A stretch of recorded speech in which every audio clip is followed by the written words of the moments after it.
For 2 days, bikers of all ages, from all around the globe, gathered for the 115-year birthday party Harley-Davidson tossed to celebrate its rich history. We started indoors, at the Oval, for Flat Out Friday that was part spectacle and all speed. This morning, we moved to the hill to test the bikers and their machines' limits. And now we've hit the beach, a nostalgic throwback to the way they raced a century ago. Somewhere, William Harley and Harley-Davidson are marveling at their own genius of attaching a motor to a simple bike. It's time to rev the engines and go wheels up at the Harley-Davidson 115.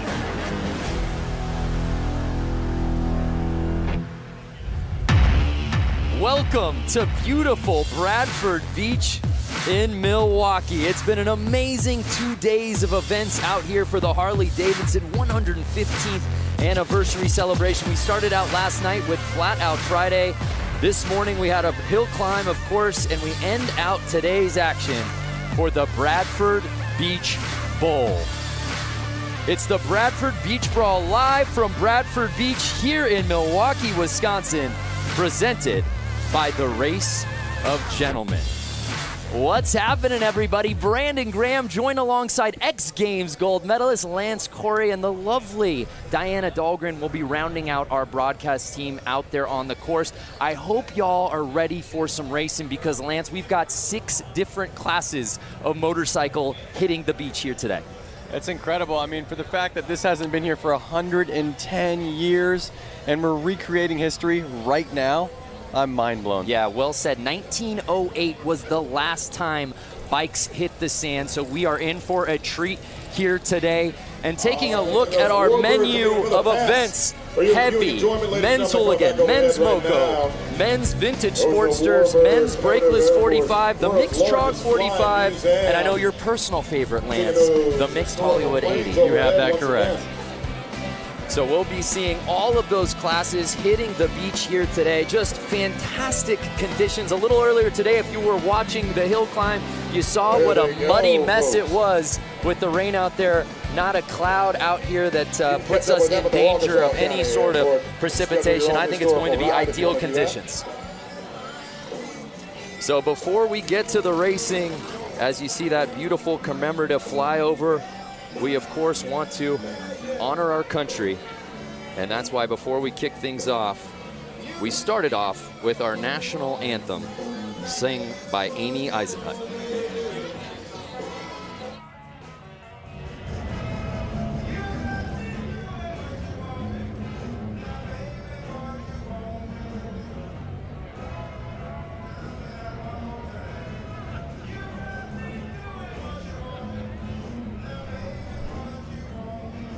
All right, ladies and gentlemen, at this point, we'd like you to rise and remove your hats for our country's national anthem, sung by Amy Eisenhut.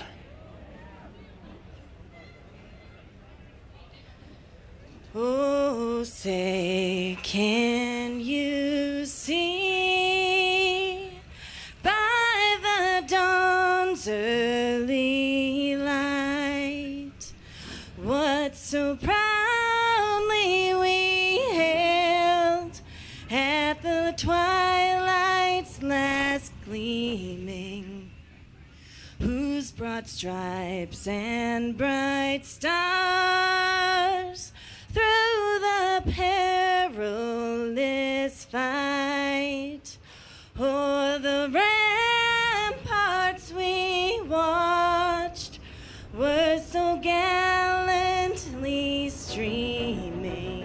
We've been down here since Monday morning at 6 a.m. essentially, pushing sand around, rolling sand, wetting sand, trying to get the gave proof through the night that our flag was still there. Oh, say does that star-spangled banner yet wave o'er the land of the free and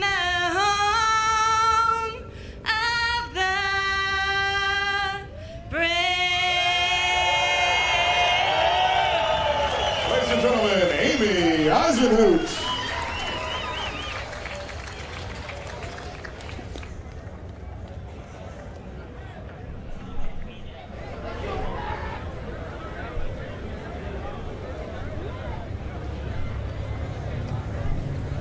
All right, ladies and gentlemen, we're getting ready for some elimination racing out here at the Bradford Beach Brawl right now. This is where we start eliminating guys. We're racing for grudge masters. We're drawing lines in the sand. That's how we do it out here.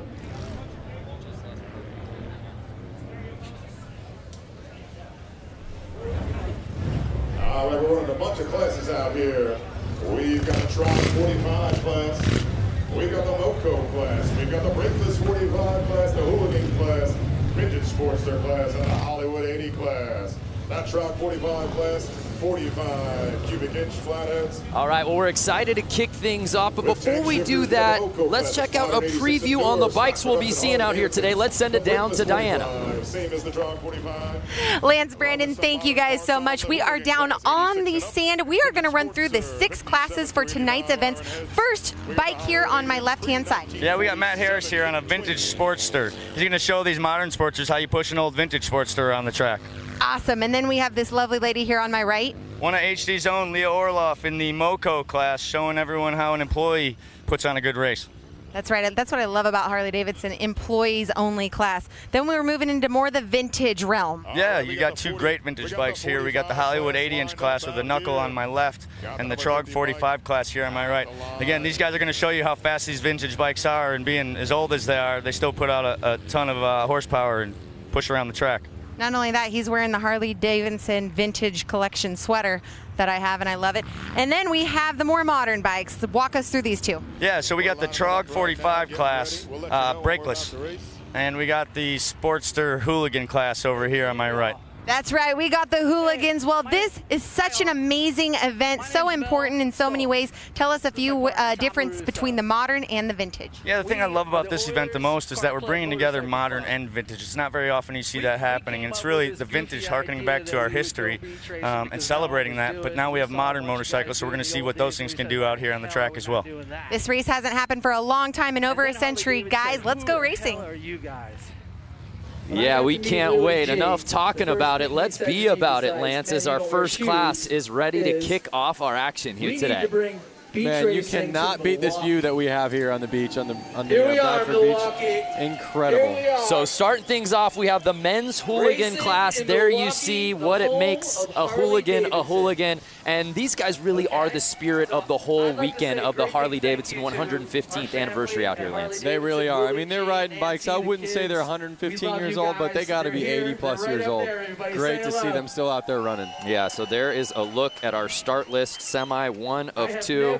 Ever had anybody get and the fans have absolutely invaded Bradford Beach. This is such an amazing event, completely free, and everybody has come out here, and we've seen it. We saw it at Flat Out Friday last night, and we saw it earlier today out at the Hill Climb and Little Switzerland Ski Resort, and no better way to cap off today's action than out on the beach. That is right, and we are so lucky and so happy to have this beautiful weather for the riders as well as us viewers. Yeah, there you see a great look at the beach, and that's a beautiful shot of the boat. To give you a little sense of perspective, we're actually up in the boat. That is where we're doing this broadcast from. This is about as good as it gets for a broadcast booth. That is correct. In fact, I didn't even realize it was a boat until you just pointed that out. My goodness, where have you been, Lance? I've just been enjoying the day. You really have. We're having such a good time. It was a great day. We were at the Hill Climb earlier today. Actually got in a helicopter to get over here, once-in-a-lifetime experience. And again, we can't thank you fans enough for watching online. This show is as much yours as it is ours. Tell us what you want to see, who you want us to talk to, what you want us to highlight, and where you're watching from, and we'll give you call-outs all broadcast long. This is for you. Lance is opening up Facebook right now. We're ready to rock. I'm loving how all these guys are just in vintage gear, vintage helmets, vintage sweaters, like Diana had said. It's an homage to yesteryear. And you see the flag girl getting ready. Semi 1 of 2 here in the hooligan class. Number 39 by Kevin Bass out of Prior Lake, Minnesota. 33 bike, that's Hollywood out of New Jersey. Look at him trying to start his bike back there. These old bikes, they don't have electric starts like the new ones. We'll see the hooligans out there, they'll have electric starts. These guys are kicking and kicking. They're getting tired before the race even starts. Out the 151 bike, at the line, the 51 bike, 996 bike. He's having to time the engine, advance, retard, throttle. There's two different throttles on the bike. One on the left is advancing the bike. One on the right is getting the throttle going. A lot to think about, and the race hasn't even started yet. For you fans watching at home, of all these amazing bikes these hooligans are on, which is your personal favorite? Let us know from a number plate, man. Can't go wrong with any of these, but we're ready to get it on. 51D, Harley-Davidson. We got the thumbs up. We got the flag waving. Bikes are running. And they're off. Hooligan Semi 1 officially kicks off. That number 77 bike, Josh Cole. These are fans. Well, these are our racer gentlemen, guys. Showing you how this beach racing's done. And they are off. Look at the lead that he's already got. Yeah, 50 building. Fresh track. It's like getting powder runs on a snowboard. These guys have been paving it for the last hour, waiting for these classes to hit the sand. It is not going to stay like that. Wait 1, 2 laps, and they are going to be fighting the sand. You hear that, ripping bikes? And the 50 plate is just blazing around this beach oval, Lance. It's incredible. Mind you, look at these bikes. No suspension. Shout out to the fans watching, in particular, Wesley Wills watching from the maternity room, waiting on the baby to get here. Oh my goodness, Wesley, congratulations. What better to be doing than having a kid and watching this race right now? Well, I hope, Wesley, you're enjoying that shot. And no surprise, here comes Josh Cone on that 77 bike. And the number 50 is just, he's keeping it smooth. He's on the gas on the straights. Watch when it gets straightened out. Watch him open wide. And we're already getting a lapping. 50 passing the 313. Oh, getting a little swirly out there. Looks like we got Kevin Bass stuck out there in the sandberm. I love when he just leans into it and you see the roost kind of pop off the tire. And it is right there. How awesome does that look?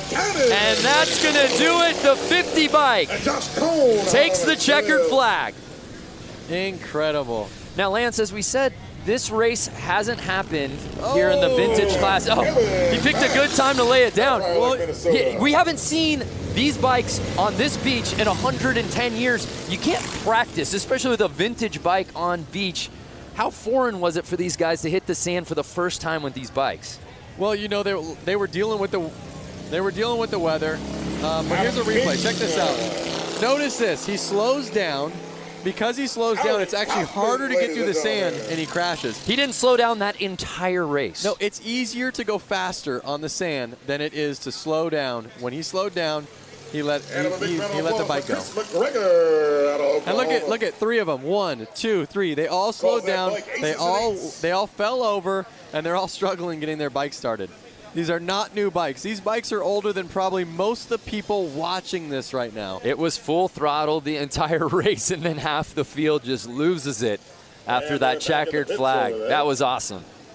Really was. Really was. Give them a big round of applause. And the thing is, they all went down going low speeds. They're all laughing. They might not be laughing if their bike doesn't start after a minute, but they're laughing. Yeah, we see a lot of fans for that 50 plate. Tim Connor, Walter Gerson Rodriguez, 50 killed it. That he did. Again, if you're just joining us, it's the Harley-Davidson 115th anniversary celebration. It's just a weekend full of madness out here all over the greater Milwaukee area, and we finish up our event schedule out here tonight on the beach. There's a look at it. I had to drag Lance out of the water. He was out there body surfing. I said, hey, man, we got to get to the show. That's right.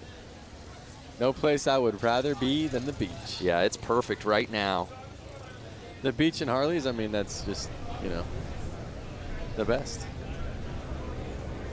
Much better conditions, and I'm curious any of those fans watching right now, if they were watching earlier today for the Harley Hill climb. A little bit different conditions than what we saw a few hours ago. It's incredible that just a few hours and maybe 20, 30 miles, and all of a sudden it's like we're in a whole different world. The fans have come out here in absolute droves, as you can see. Completely free event. There's no bad seat in the house. And it's all hands on deck to help get the bikes off the track as we await our next class.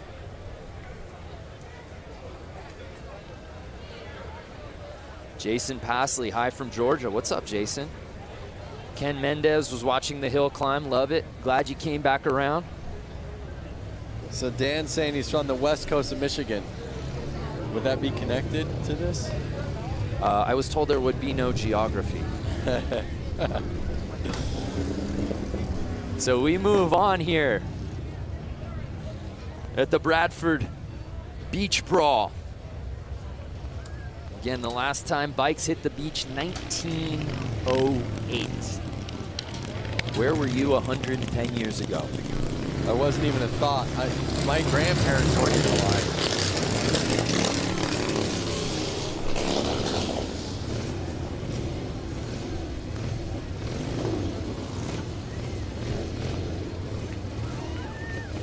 North Haven, Australia, Troy Taylor, stand up.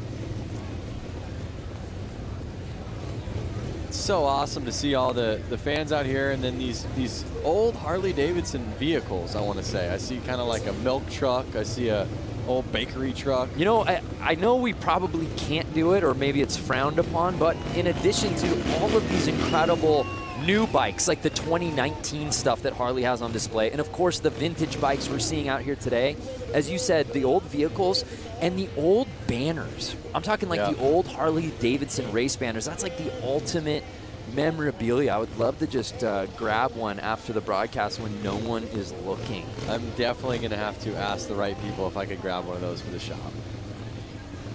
Great time from New York, Quebec, Canada, Bastien Briard. So I want to know all these people on Facebook Live right now. Yeah. Are they rooting for a hooligan? Ooh. And what hooligan do they want to see out here? Yeah. You know, take the win. Yeah.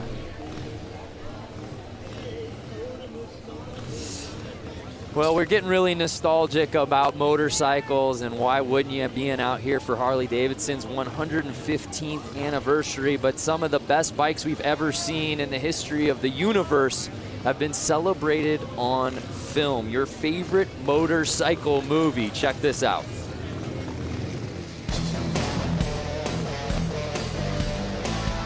My favorite motorcycle movie is, I don't have one.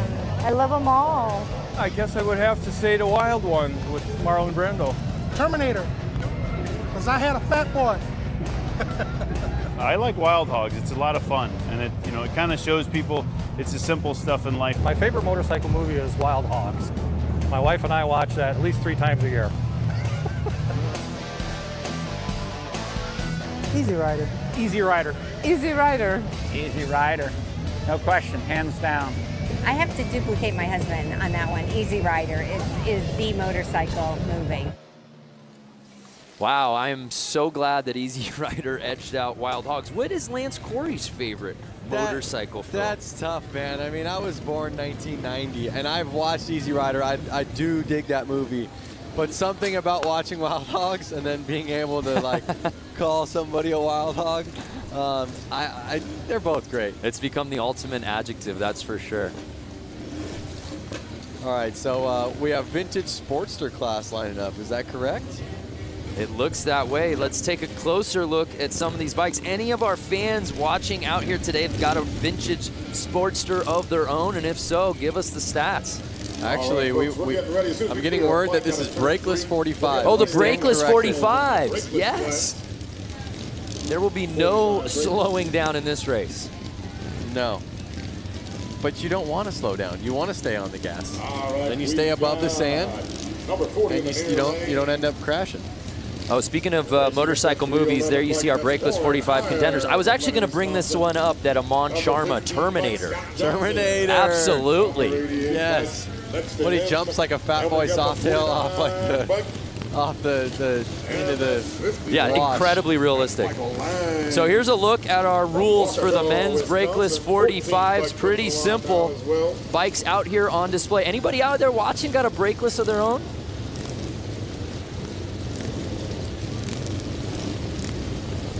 Number 311 once again is Warren Hire. Number 49, Kendall. So we've just got word that the Brakeless 45 and the Sportsters are out there right now. We'll have to keep an eye on that. I love the camaraderie of class. So let's see who this track favors out here today. And it's 311 with the early lead on the outside. But he's leaving the inside track wide open for 15 to make the pass. Scott Johnson, number 15, pushing him wide and staying on the gas. Oh, I love it. That's one of the tactics of racing motorcycles is you can push people wide, and if you're a little bit above them or a little bit stronger, you can kind of run them where you want them to go. Right, well 311 got that whole shot early, but he left the door open. Yep. And it's Scott Johnson in the 15th place, leading the way. I mean, you can just hear how loud it is here. The bikes are ripping by. Uh-oh, someone's he's getting Scott squirrely. Johnson. It's Warren here. Can he catch him? Taking that berm high in that now, second Scott turn. Johnson and Warren are good buddies, so we'll see if they play nice with each other. Oh, we've got a bike down. We'll see what number that was. Look at this shot. Are you kidding me? Can Warren cut to the inside? Through the water, inside line. The people at the fence there. We got bystanders diving into haystacks. Oh, he got. And it's 311 who got the lead. Scott Johnson opened the door and 311 pounds and he goes down. Warren's down. Too much. Too much. What a race. That was so heavy. Scott Johnson held on. It's going to be his to win. Can he keep it? The back and forth between Scott and Warren was so good in this race. And then Warren puts the bike down. Oh, and it's one of those things, they're so hard to start. You can't just hop right back up and try to get back to where you were. Nice job, Scott. Wow. That race had a little bit of everything. Lead changes, fans diving off of the track. Yep. The leader going down. Well, you know, it's one thing, everyone can ride fast, but can you keep the bike on two wheels? If you can't, then riding fast is doing no good. Utter and complete recklessness. Scott Johnson taking the win. Let's take another look at this. So this was amazing. Whoa! Oh! Collision was going on. Yeah, you have to wonder if that got into the vision of the rider as well. And as we take a look, yeah, and this is where Warren just goes uphill, and Scott Johnson says, sweep. Just like I said earlier on in the race, as soon as it gets rutted up, it's going to be a lot harder for these guys to handle the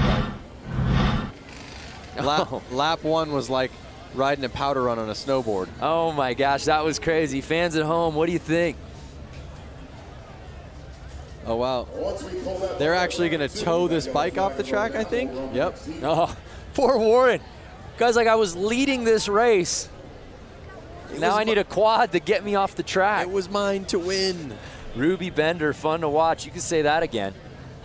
Again, if you're just joining us, thank you so much. It's the Harley-Davidson 115th anniversary celebration, the Bradford Beach Brawl. Brandon Graham alongside Lance Corey and, of course, Diana Dahlgren down on the course.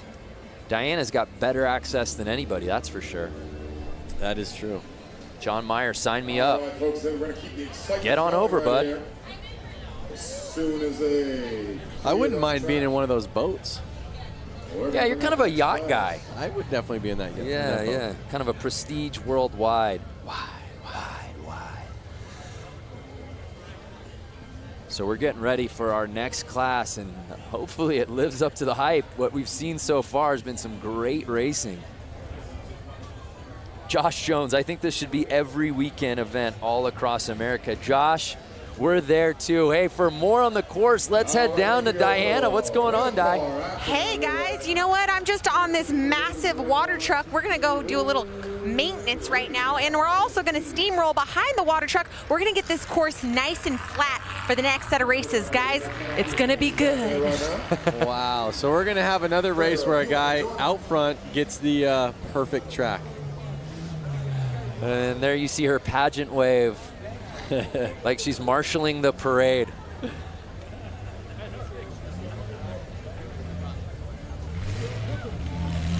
So again, obviously, as we said, no one has raced on this track since 1908, but let's take a look at how we got here.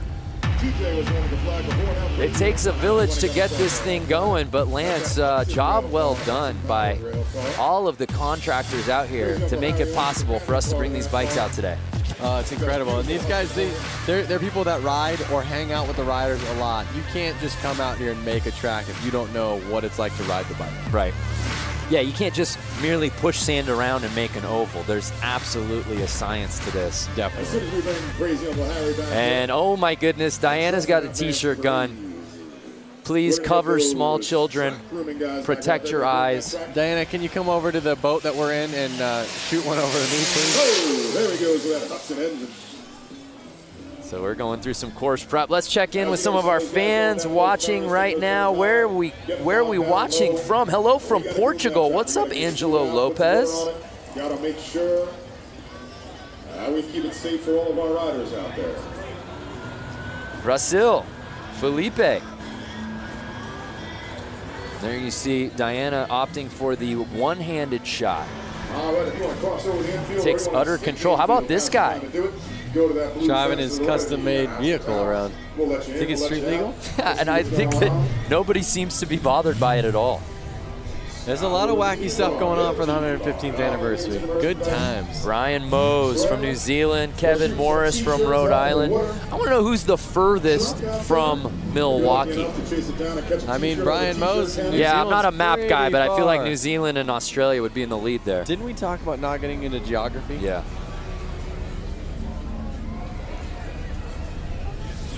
Well, Diana has been very busy this week. She's got her hands full. She actually was out at the Harley-Davidson Museum a little earlier this week. 115 years ago, two friends, William and Arthur, came together to create Harley-Davidson. We are going to show you a little bit of the history, culture, and most importantly, the bikes here at the Harley-Davidson Museum.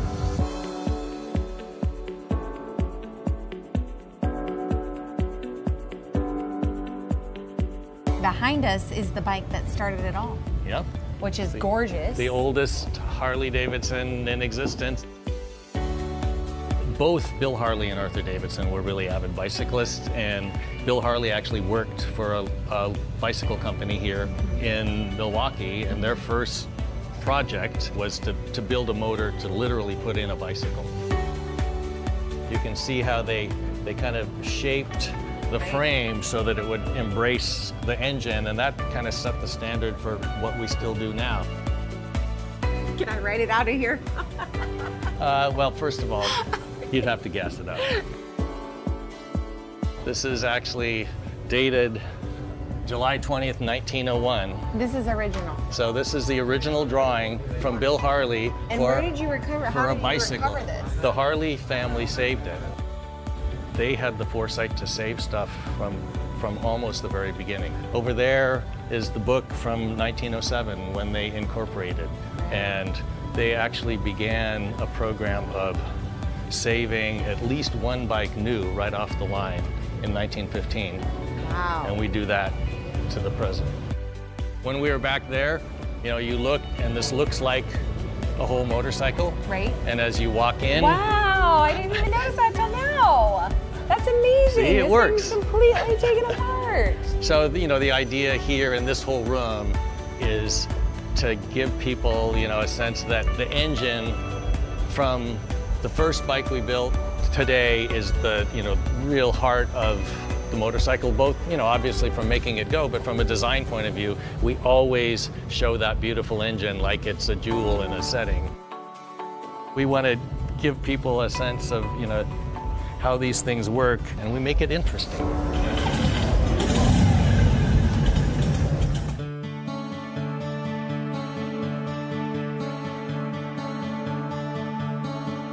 By 1920, we were the largest motorcycle company in the world and sold over 28,000.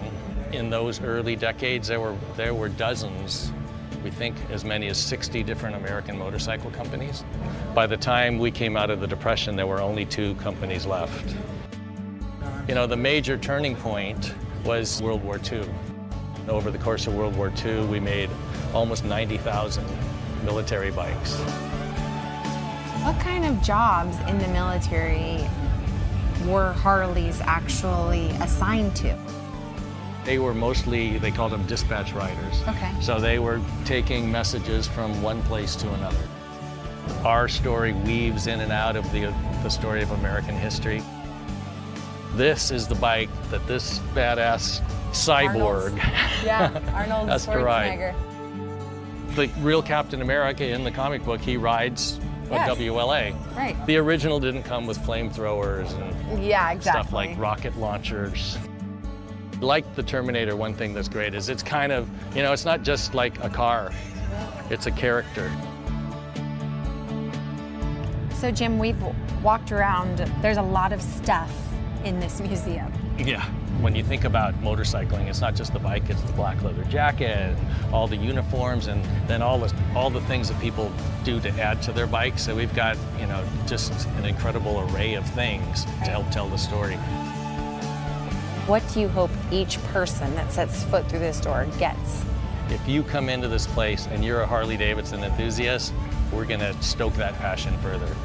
If you got dragged along by somebody and you don't think you're gonna like it, you're gonna leave thinking, you know, that was actually interesting, and I've never really thought much about motorcycling, but that's an interesting subject. There's something for everyone here at the Harley-Davidson Museum, that's for sure. That's the goal. Wow, just a tremendous story. And it's worth the price of the trip to come to Milwaukee. If you have no other plans, go to the Harley-Davidson Museum in downtown Milwaukee. You will not be disappointed. I've been there more than a handful of times, and even watching that video, I get just stoked up. Yeah, you get chills, and Jim's absolutely right. Whether you're a wild hog, just getting onto a motorcycle the first time, not even interested, there's something for everybody there, and you walk away, I think, wanting to get a bike, that's for sure. You don't even need to be a motorcycle rider, like you were saying. To see the American history and the fact that somebody was doing that so long ago. The longevity of the brand. I mean, we talk about it being the 115th anniversary, but he put things in perspective really well, that after the Great Depression, there were only 2 motorcycle brands left in the world. Yep. And Harley was one of them. It's so awesome. It's so awesome that it's still here, still living the dream, and every enthusiast is keeping it running. Well, we thank you for joining us here for the Harley-Davidson 115th anniversary celebration. It's the Bradford Beach Brawl, and we've just got some course prep going on out here at the beach on Lake Michigan. And it's been a gorgeous day thus far. We're a few races in. It's been a lot of fun. They started setting this thing in order earlier in the week, Monday, I believe, and the digging began on Tuesday, and here we are Saturday, and this ends our amazing event schedule. All hands on deck, as we said, everyone playing a role out here. And at its core, it's really for the fans, and everybody gets to come out here, a completely free event. And there have been people who have been here all day long, mind you. There's been other contests going on. We were calling the events over at the Harley Hill Climb in Little Switzerland Ski Resort, which is about 30 minutes away. And there were people here long before the bikes got here on the beach today. That's very true. And they have the museum party going off. That's right. There's bands over there, live music, you know, new Harley-Davidson Ford trucks. There's so much to see, all the new bikes. There's a look at what our last couple of days has looked like. Of course, we had the Flat Out Friday last night, which is always super fun. That was in downtown Milwaukee proper. And then we went down up north, I should say, to the hill climb earlier this morning, and we had to get from that hill climb dot out here to the beach. And our bosses were afraid that just grabbing an Uber wouldn't get us here in time. So we got to the chopper. Yep. We got a helicopter ride, Lance, Diana, and I, and some of our production staff to get over here. So that was amazing, and we're having a great time. And we hope you fans watching at home are staying with us. We still got plenty of racing to go. Hey, before we cut to that feature at the museum, I asked who was watching from furthest away, and I want to pay that off. Martin McKinney said that he was watching from the southern point of Victoria, Australia. So if you know anything about Down Under, that may be the furthest point from Milwaukee, Wisconsin. That's a good chance. Mary Thompson, you're watching from Minnesota. That is not the furthest point from Wisconsin. But we love that you're watching. Yep. El Paso, Texas, Terry Reed.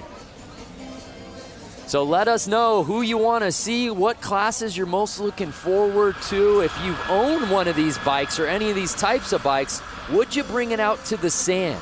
Because I think a lot of these guys say, oh yeah, I'd ride the hill climb, or heck yeah, I'd go into the arena and do the oval on the concrete. How many of you guys and gals with bikes would take it out here to the beach?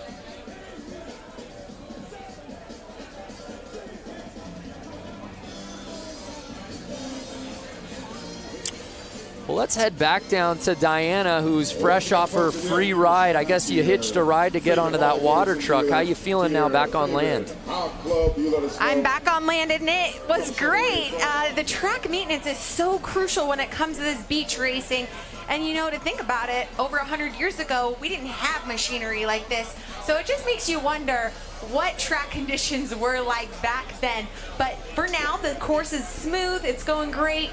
And I will tell you, these are the greatest fans in America right now, near and far in Milwaukee for the 115th anniversary Bradford Beach. This is the spot to be, guys. Yeah, there's no doubt. She's got the best seat in the house, and we're getting ready for our next class that will be hitting the beach, the Hollywood 80, Lance. All right, folks, listen, it takes a village to look around, look at your feet, see if you find a wallet. We got a young lady missing a wallet. So there you see fans in attendance. We've got fans in the infield. We've got fans out here. There's some stadium seating just east of the sand. And lines of traffic. I feel like cars are even stopping near the beach just to roll down the window to get a view of this thing.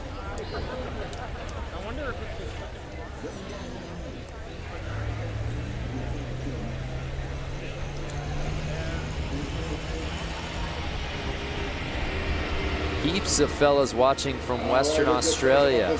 All right, Leon. I have to think, Brando, I have a couple Harley-Davidsons of my own. 2018 Lowrider. Okay. I have a 2013 Street Bob. Okay. 1992 FXR. Okay. And a 1957 Panhead. That's more than a couple. And a couple more little ones. I got a little Harley Shortster. But I was just talking about the big bikes. I have to say that if I were to go out there... Which of the stable would you bring out here to the sand? I would bring the 2018 Lowrider. Okay. FXR, well, first of all, let's start with the oldest. Panhead is amazing.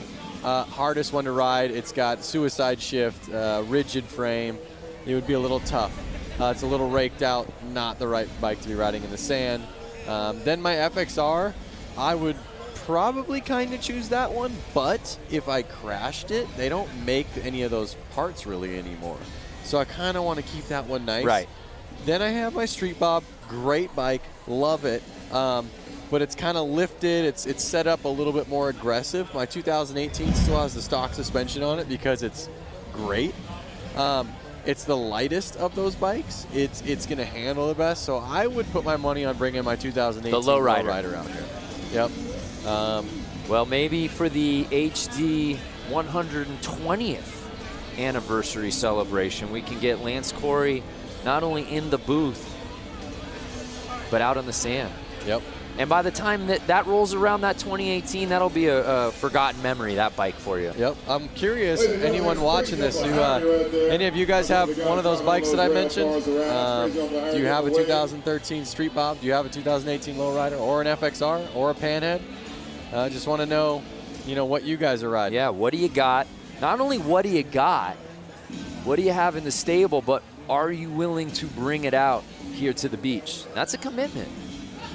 Kevin L. Morris says he's got the new Softail lowrider, so would you bring it out, Kevin? That's the question. Would you bring it? How's it set up? Could it handle the sand? But this is the thing. You don't know until you get out here. You don't. It's too conceptual, I think, for a lot of these classes when, hey, Harley-Davidson says, hey, we're hitting the beach for this race. Oh, amazing. Which bike am I going to use? Is my bike even going to hold up? Yep. Jeremy Pike has a 2001 Dyna T-Sport. They don't make those anymore. Yeah, see, now that's what you gotta, that's the risk involved. There's probably a lot of nice parts on that. It would be a rad bike to ride to Milwaukee on, and I don't know where you're from, Jeremy, but would you ride here and then take off your bags and get on the track and rip a couple laps with Rusty Butcher? If you're the proud owner of the Channel 12 news van, my guess is going to be you probably work for Channel 12. You got to move that van. It's in the way of our water. Stefan says, I got a 2013 Street Bob. I don't think I'd take it in the sand. There it is. All right, well, while we wait for this next class to hit the sand, let's head back down to the beach with Diana. This is a rider that you've seen in many classes here this weekend, JJ Flaherty.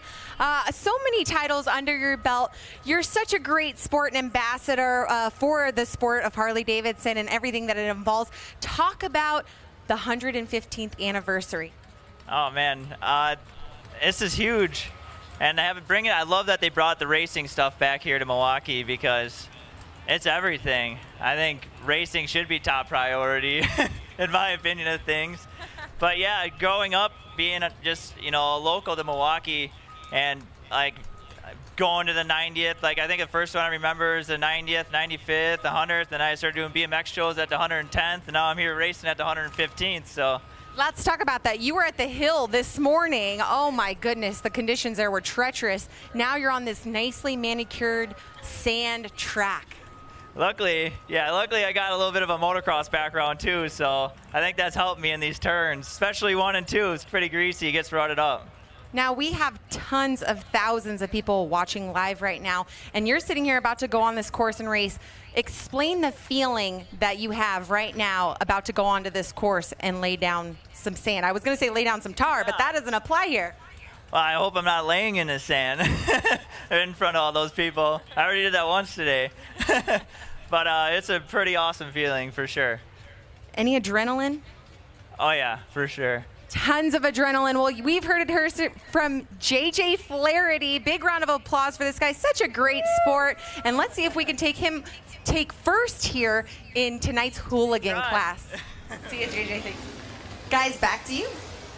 JJ Flaherty has had himself a day in the all-white leathers. He was competing in the hill climb earlier today, and it was a muddy mess. Of those fans who are watching, you know what we were talking about. No one went unscathed, but JJ Flaherty made it all the way to the championship round in his class, ended up having to settle for second place, but man, he looked so good at the hill climb this morning. I got lucky enough to see a photo that was taken from about eye level of the track.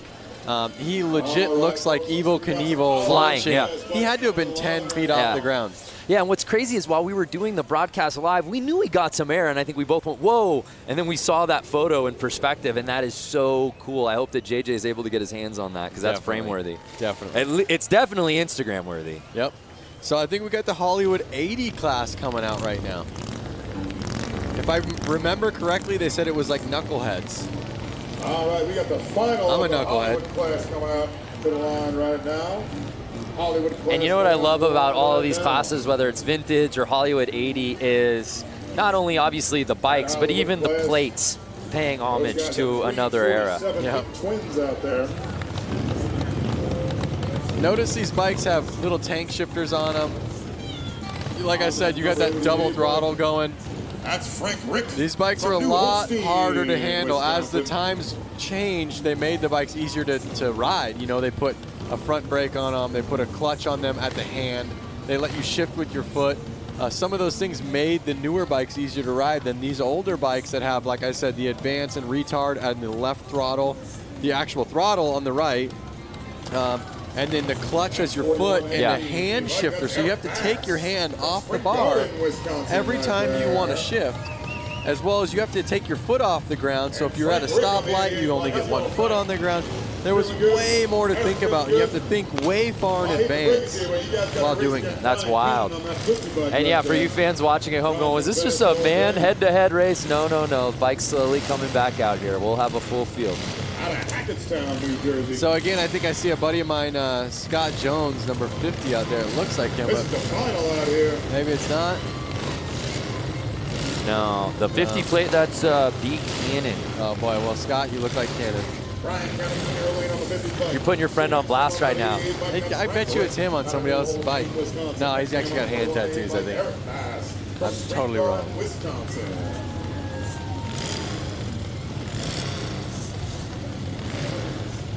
Daryl Jewell, back in 73 and 74, we drag race on the beach at night, had a 73 Sportster. All right, Daryl. So awesome. Out of Brawl, Lake, Minnesota. I'd love to get my hands on that Springer for my Panda. Mike Melanie Lazelle interviewed the flag girl. Yeah, she's kind of stealing the show out here today. Yeah. Notice how she kind of like waves it, and they don't go until she does a big jump, and I believe hits the ground. Yeah, see, waving, wave. Making sure they're all ready. Wave, jump, wave, and the jump. Yep. And they're off. And it looks like the 50 plate building that huge lead. He is not messing around. And again, look at fresh tracks. They're making the ruts. They're not taking ruts, they're making the ruts. On the gas, waves coming in. Taking no prisoners out there right now. And it's more of the same from Cannon out here today. So awesome. Look at him. He's getting the weight on the rear end, which is basically getting the front tire off of the ground.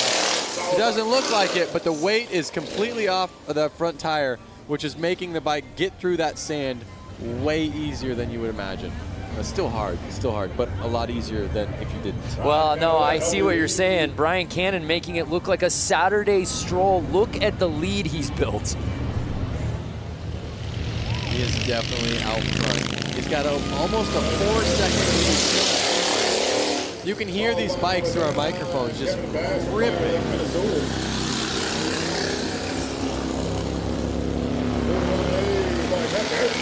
So this is the Hollywood 80 main, and it's Cannon's race to lose. He can ride as far outside as he wants at this point. Look at him looking back like, can I chill out right now? One lap to go. And ladies and gentlemen, it is, as we suspected, Brian. And it's Brian Cannon with the win. In second place, Kevin Bass from Fire Lake, Minnesota. I see two Basses out there. Well, Seabass and the guys offered to pick up our tab. Don't go there. Okay. Not yet, I guess. So Brian Cannon leaves no doubt about it. Just riding like his head is on fire all day out here on this course. And this time, though, Lance, he finishes the race and stays on the bike. And he really put it down there. It's always nice to come out for that vengeance. Looks like number 88, Frank Rick, laid it down that last turn. It's always nice when you can go twice in one day, right? When you have more than one race. I think the first race you kind of just get the EBGBs out, you know? You're ready to go, and then you finally are like, all right, I'm ready. And if you're just joining us, this is a weekend full of races. A lot of these guys that we're seeing out here tonight at the beach, we saw earlier today at the hill climb, and a lot of those same guys we saw last night at Flat Out Friday. Yep. A lot of motorcycle racing for a lot of these guys. It also involves some bike switching. Now we gotta help you, huh, buddy? Look at all the smiles coming off the track, all their friends, mechanics, maybe bike owners that are letting their friends ride their bikes. Well, JJ Flaherty, who Diana Dahlgren was interviewing earlier, actually lost to a rider whose bike malfunctioned right before the start of the race and had to borrow a friend's bike literally 30 seconds before the start. Maybe that was his trick tactic.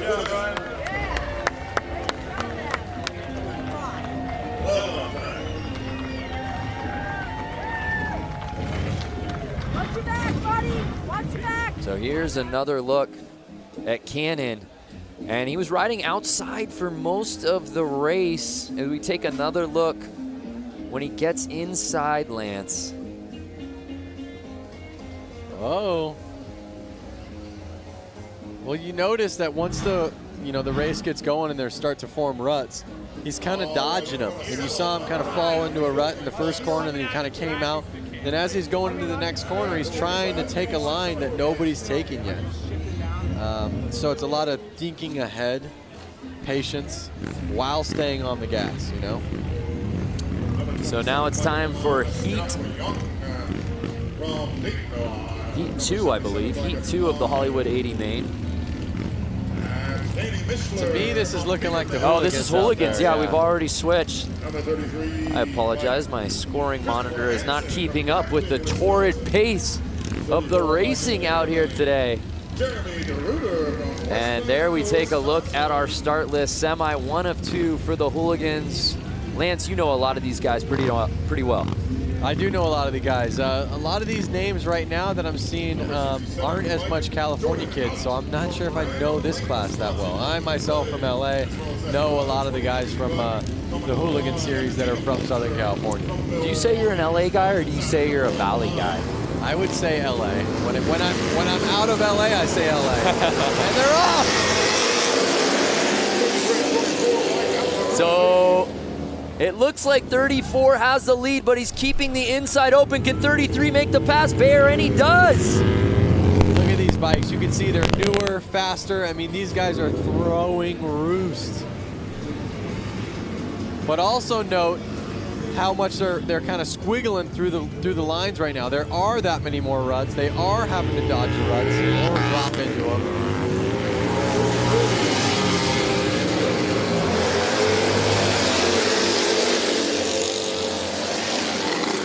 So now it's Hansen, 33. Can he hold on? Right behind him, 77, Mishler. He's building quite a lead here with 2 laps to go. Notice how when they're going down the straight, they lean back, and when they go into the corner, they actually kind of lean forward up on the front of the gas tank. It's kind of because they need the front end a little bit to steer. That's the stance. See how he's on the front? He's not on the back of his seat.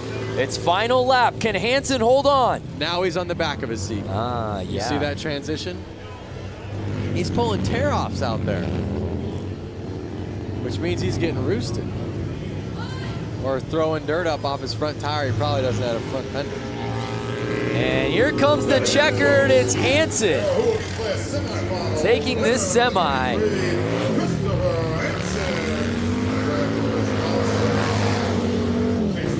I see a question right here from Walter Rodriguez. Is there a hooligan group of riders around New York City? There's a group of guys that have ridden the hooligan class. They're called the East Coastin' Crew. They're out of Connecticut, New Haven, Connecticut. I want to say that's what, maybe 45 minutes from New York City. They have ridden hooligan classes, and they kind of do stuff like this. I don't think they're here this weekend, but there are people on the East Coast doing this. See Mike Melanie Lazelle, 33 must-ride dirt bikes. So let's take another look here down the stretch before that first turn. And early on, it was the 34 bike, but he went outside, and 33 was able to pounce, and there was no looking back after that first lap. Like I said before, those ruts are kind of messing with these guys now. They're having to hold on to a wild animal almost. A little bit different than riding your Sportster on the paved ground. I will say. So we've still got another semi-final in this hooligan class. I think I see a couple of the crowd favorites heading out to the track right now. So So who will join Hansen and the boys who qualified out of that first semi? Number 35, Dave Kilkenny from Waukesha, Wisconsin, comes to the line. It's great too, Lance, because there is such a huge contingency of Midwest riders, particularly Wisconsin riders. We've seen it across all platforms out here the last 2 days. Yeah. And there's our guy, JJ Flaherty. Going from flat tracking in a little arena on concrete. Yep. Launching his Harley like Evel Knievel up a mountain. And now he's here on the beach, riding in the sand. And I believe through every single race, the promoters have made them wash their bikes so they don't transfer the sand to Makes the concrete, sense. the dirt to the sand, vice versa. I think it's kind of a rule by the city, as well as keep the tracks clean. Here's the real star of the night, Flat Girl, and they're off. Oh, and Flaherty gets into a little bit of a scuffle.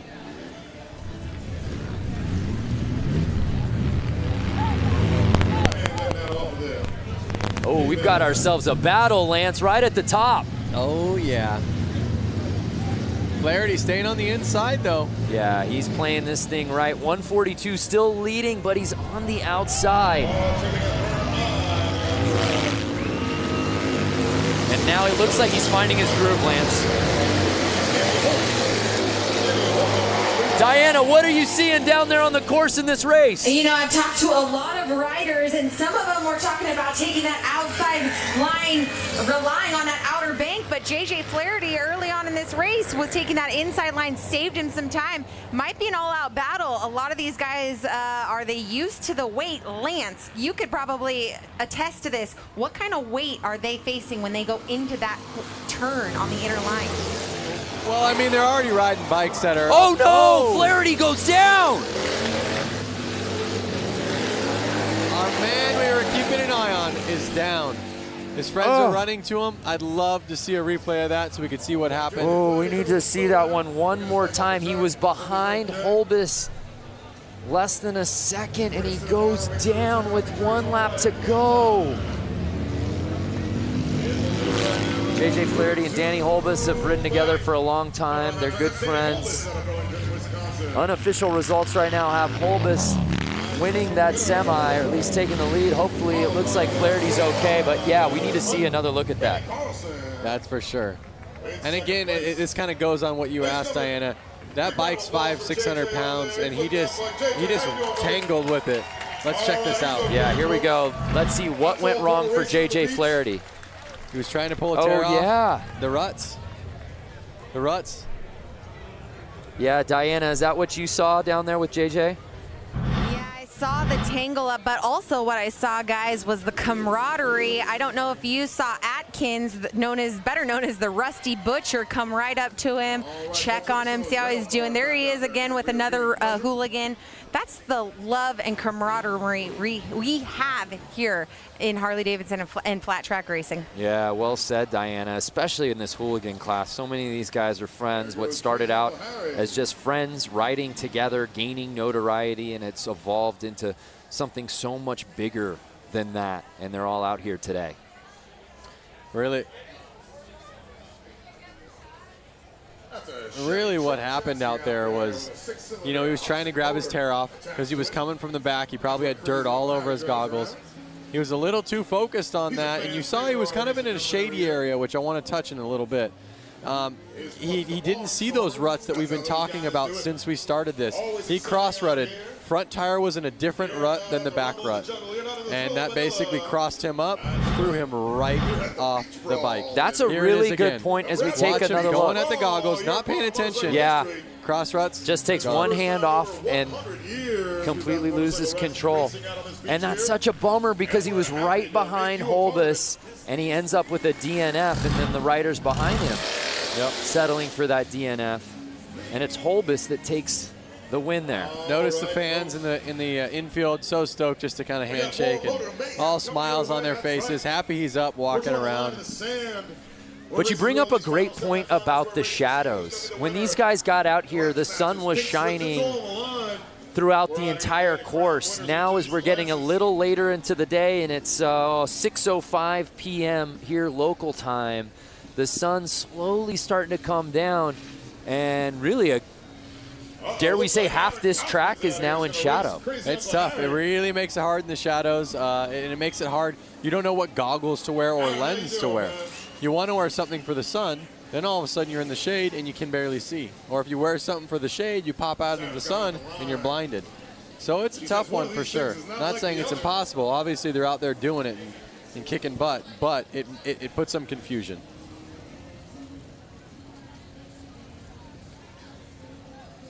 So we're shaking it up a little bit out here for this one, as you can see. One of these things is not like the other. Again, fans watching from home, where y'all watching? Who you got in this one, 4 wheels or 2? And off they go. I'll tell you what, it's also a battle of gears.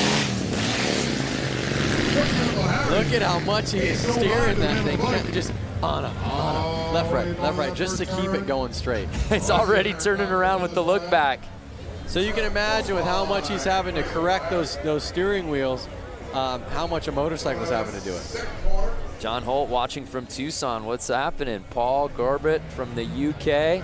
Oh, and the bike makes the pass on the car. He's getting a good lead. He's got about 2-3 car lengths, but that car is hauling butt into the corner. You gotta get yourself a Harley-Davidson motorcycle, son. Can this car somehow make its way to the inside for a pass? 151 not giving him an inch. The man in the car's got a cup holder, a drink. He's just hanging out. Look at that, thumbs up, good times, positive vibes. That's all it's been here all weekend long. Good vibes across every race. Christopher Pinnicky watching from Des Moines, Iowa. Randy Serta, California. Australia now, Louisville, Kentucky. What's up, Trevor? What would you ride, the bike or the car, Brando? I'd go 2 wheels. 2 wheels. How about the viewers? You want to drive that car or ride that bike? I want to drive the car, but something about getting a motorcycle on the beach feels like a once-in-a-lifetime opportunity. Oh, now the speed's picking up a little bit here. What happens on this turn? That's what we do, ladies and gentlemen. We throw a bunch of one thing to note. out of the sand, we see who comes out on top.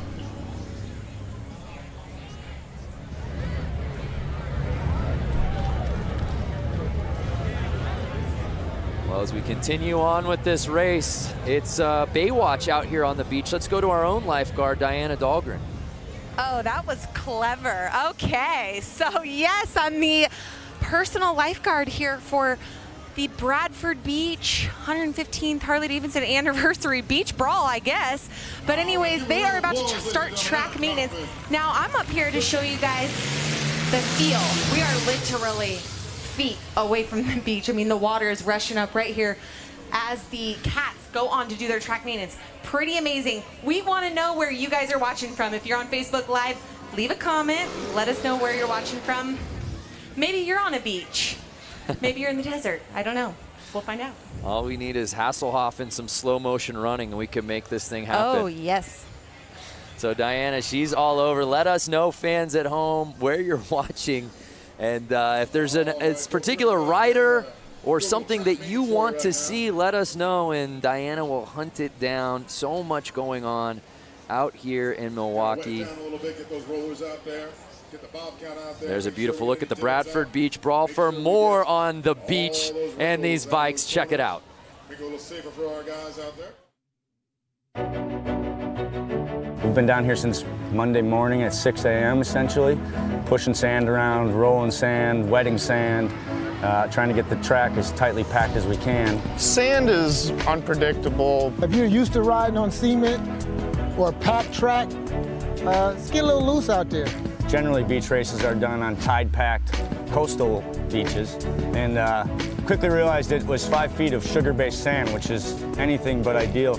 It's got the consistency of flour, so if you ever thought about trying to run through a big deal of flour, how hard that would be, well, that's about what it is to control a bike through that. it changes constantly. The spot you were just in last lap, you go around, it's going to be completely different the next lap. You can't be scared of it. You got to just like hold the throttle back and rip through it. And you know, you see a big sand pile, you're not going to slow down and go over it. You got to just fly through it. It wears you out really quick. I've never rode on anything like it in my life. Very cool. It's going to be guys that stall out, and there's going to be guys that fall over. It's a lot of fun. It's, you know, a lot of oohs and ahs. Hopefully only thrills and no spills. The one thing I love about this race and this whole idea is it's a mix of modern and vintage. This is 1989 XL 1200 Sportster, and it hooks up and hauls ass. This is a 1929 Harley DL. This is the Godfather. A lot of times you have the two separated, and we're bringing them both together. The vintage to really celebrate our history and harken back to our roots, and the modern to show what our modern motorcycles are capable of out on the beach. Being able to come down here and ride Bradford Beach is a once-in-a-lifetime experience. It's a fun place. I think everybody will get real close and get to see, probably get some sand in their hair maybe, and have some fun. We're here in Milwaukee celebrating Harley-Davidson's 115th anniversary and our history. These guys have an opportunity to create history. Everybody sticks together. If you need a tool, if you need a helping hand, if you tip your bike over, they'll be there to help you pick it up. Well said. Really neat to see the variety of bike, the variety of rider out here today. Again, we love hearing from you fans. William Hugelmeyer, let's get a closer look at the running gear these guys are using. Hopefully Diana can hear that. Maybe she and her personal camera she brought out here can give us a little bit of a closer look at what's going on down at the starting line. Make sure we keep our guys safe. Make sure we keep you safe. People are watching from all over. Wichita, Kansas, New York City. Thunder. You can't hear me? Hey, there we are, Diana. Hey, guys. Yeah. Oh, we're losing you. We're losing you, Diana. I don't know what cell service she has, but she's not coming through. So if you got a kid who's a skateboarder, get him up to the rail, we'll be passing out some. I love that one bike. I can't recall the model he said it was. He called it the Godfather from 1929, Lance. I know. I was thinking to myself, wow, in like 10 years, that bike's going to be 100 years old. And he's out here riding it in sand. That thing would be up on my mantle at my house. Brad Talbot watching just across the lake in Michigan. Brad, wave to us so we know that you're watching. Kenneth Kramer, Kansas City. Mick McNasty, I hope that's your given name, Glasgow, Scotland. Just a wonderful day for racing, and I can't think of a better way to sort of cap off the weekend festivities of the racing than being out here on the beach. You see the sand maintenance going down right now. One interesting note that we heard in that feature was one of the riders talking about the consistency of the sand, and what he likened it to was flour. I heard that, and I was like, that's pretty good. But you know what? I've ridden on beach sand a ton in my life with sand tires, right, stuff like that. But I've never ridden on lake sand.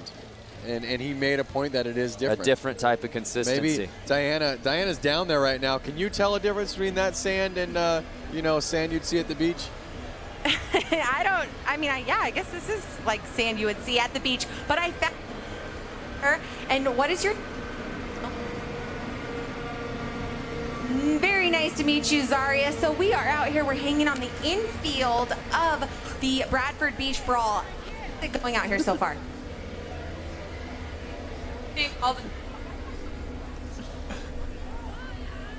Well, that's amazing. Well, guys, we are going to be the Bradford Beach Brawl. Guys, we're going to let you take. Oh, Diana, I'm so sorry that interview, we were having sound issues, but honestly, the real MVP was the guy eating a hot dog right behind you in shot. That was incredible. Don't worry, Diana. We all got photos up here in the booth. Diana, we didn't hear you, but that was still the most entertaining interview we've seen all day. Let's see what the people Oh, my on God. Facebook Please think get about that on Instagram. And tell me fans at home watching on Facebook just saw the hot dog guy. Gotta love that hot dog. Jeff. Lance, read me some of the quotes, please. The guy behind her cramming his face. Look at the mate feeding his face. Oh, that was too good. Holy cow. We can all go home. Oh, no, we still got more racing to go. Holy cow. So there you see course maintenance. Oh, we'll never be the same. Tell me you got a photo of that for us to post, please. I got a photo of that, and I'm putting it up right now. Again, if you are in the greater Milwaukee area, if you are in Wisconsin, if you are Lake Michigan adjacent and you're not here, you're blowing it. Figure out how to get out here. We've still got more races to go. There's music going on. So we talk a lot about all of these riders being stoked on one another and the friendship, but let's just take a closer look at the camaraderie amongst these group of riders. The way I see it, everyone's got work on Monday. When we go and do these events, it's a great amount of respect for everyone around. We're always helping other people out, like somebody needs some gas or if somebody has a flat tire, we'll help out with that. I lost my rod on my rocker clutch, so I figured my racing was over for the weekend. A guy had one in his car, we cut it, we tapped it, I'm ready to run. This is family. Everybody sticks together. If you need a tool, if you need a helping hand, if you tip your bike over, they'll be there to help you pick it up. Like my buddy Nick helped me build the motor, and I wouldn't have been able to build the motor, nor would I have been able to afford a real bike builder to build the motor. So to have friends that like figure it out and we all figure it out together and help each other out to do it, it's great. It's tough enough to get through this world, and everybody needs a helping hand. We've all kind of been down on our luck sometimes and needed somebody there to lift us up. Lost the phone, and the family got together, the TROG family, and then we found the phone. Found the phone in the track. Absolutely. If a guy could help you win and he's racing against you, he'll do that. I mean, I'd help any of my competitors beat me.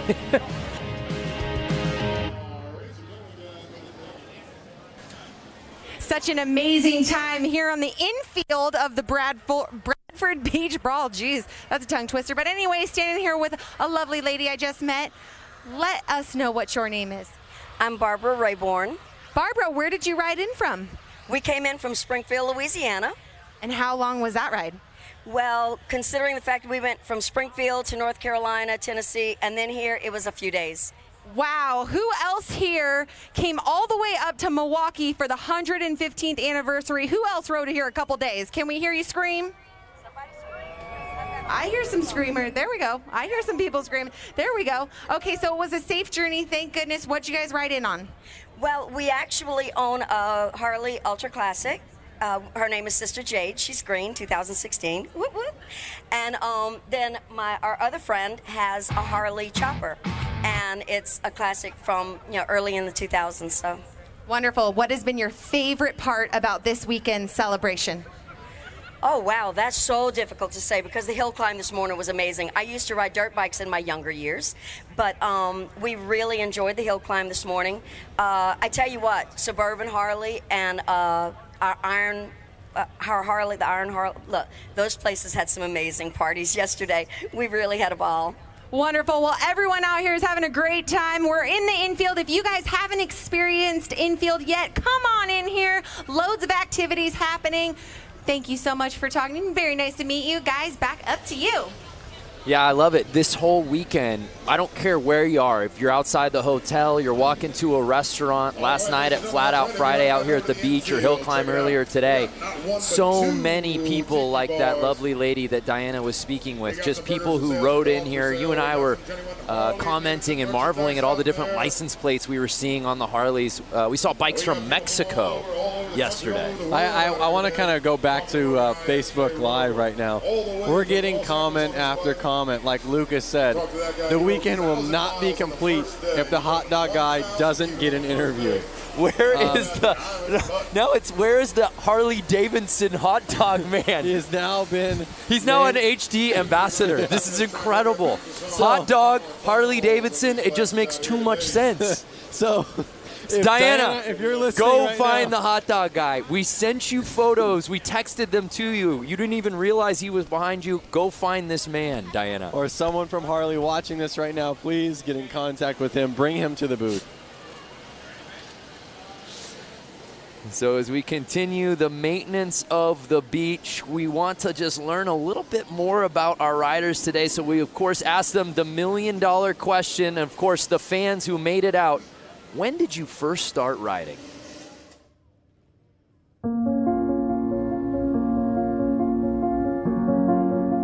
I started riding when I was very young. I had 2 older brothers that rode, put me on a bike when I was very young, pushed me and said go. Didn't tell me how to stop, nothing. And ever since then, I've been hooked. I started riding 30 years ago. Why? Because I love speed and I'm an adrenaline junkie. My first Harley was a Deuce, 2001. And well, it was a dream become true when I was so young. I've been a Harley since 12 years. And I fall in love with Harleys. I've been riding since the day I turned 16. I had a little Honda 150 delivered and I've never been off of it. I've always liked motorcycles. I had the fear of them. And my wife says, why don't you take a class and see if you like it? That's all it took, 1995. I didn't ride as an adult until I was about 40. And, but I just kind of heard the call of the road, haven't looked back since.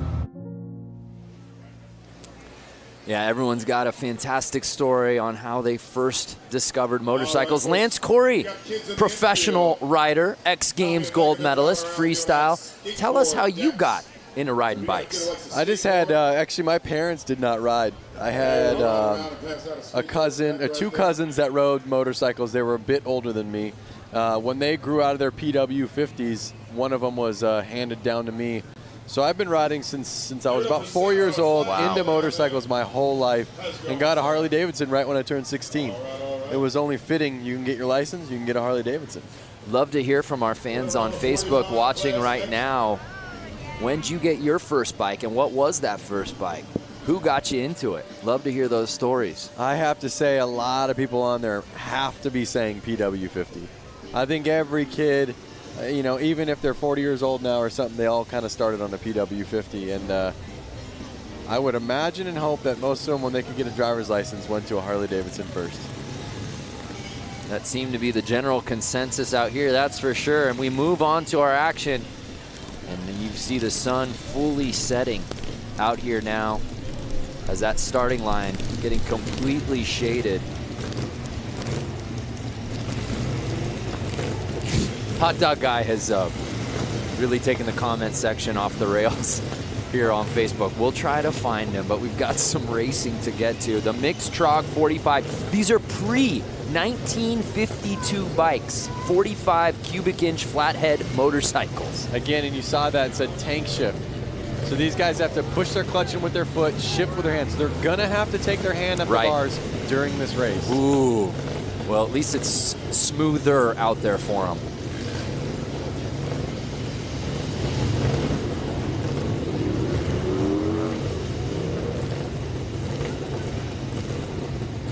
There's a flat girl that a lot of the viewers on Facebook are. There's been some standout performances out here today. Flat girl leading the gate. Obviously, Hot Dog Guy coming in hot. Hashtag Hot Dog Guy. Please, if you're out there watching this and you love that, please hashtag Hot Dog Guy. We're going to run them again right after that, but we're going to reverse the order. Just give everybody a fair shake. And you see, even with the course holds and the maintenance, fans are not leaving. They're here to watch some action.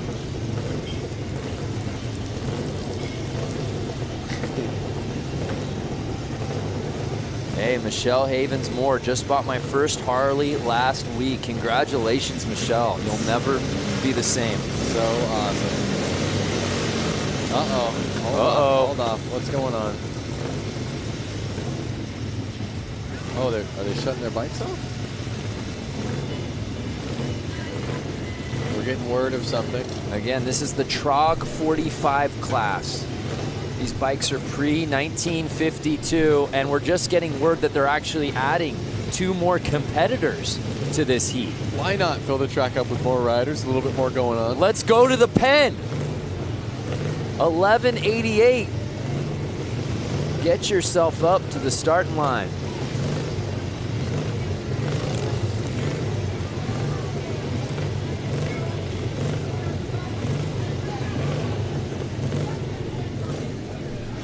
And here comes the 313.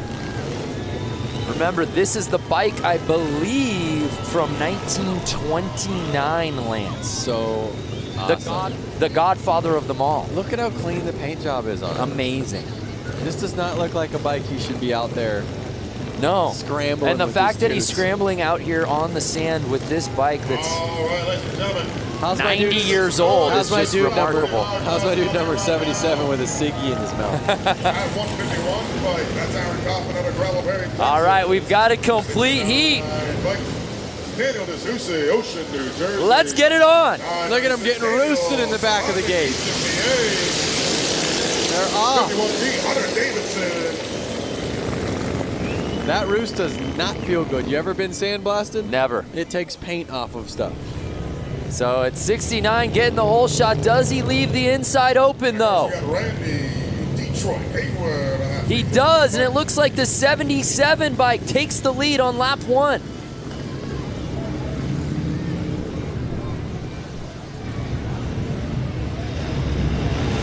That looks like fun. 77 bike, no surprise in the lead. Looks over his shoulder. That's cold. 77 say, come on, give me your best. Saying, come on, I got a ciggy in my mouth. I'm a ripping. Give me something to work with. It's golden hour out here at Bradford Beach. We have so many 313 fans out there.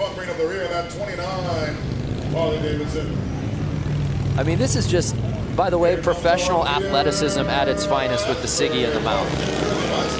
Notice how the number 77 is leaning that bike into the corner, foot out, dragging.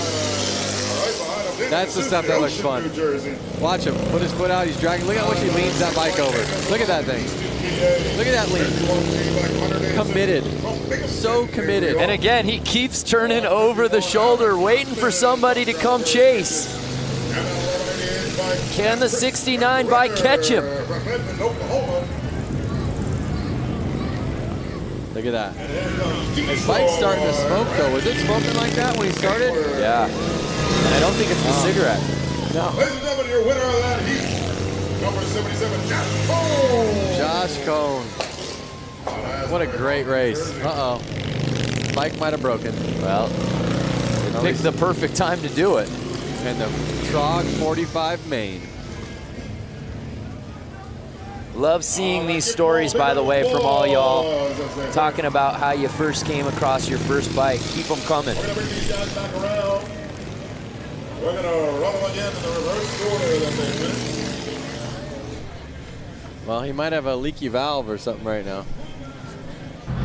Is he looking over his shoulder to try to, you know, say hi or kind of show off? What do you think? That's what I'm trying to make a point of. He keeps looking over. I think he's encouraging his fellow riders, hey, come catch up. Does he have a knife on the side? This guy is a savage. Wow. Knife, He's holstering a knife, smoking a cigarette. Doing donuts. Doing donuts after the win. Life is good for 77. My boy Josh out there. Look at the smiles after the race. Look at that. Everyone's smiling.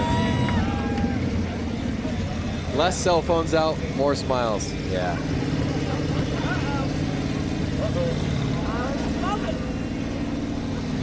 That is racing at its very core right there. Well, let's head down to Diana. Diana, what you got?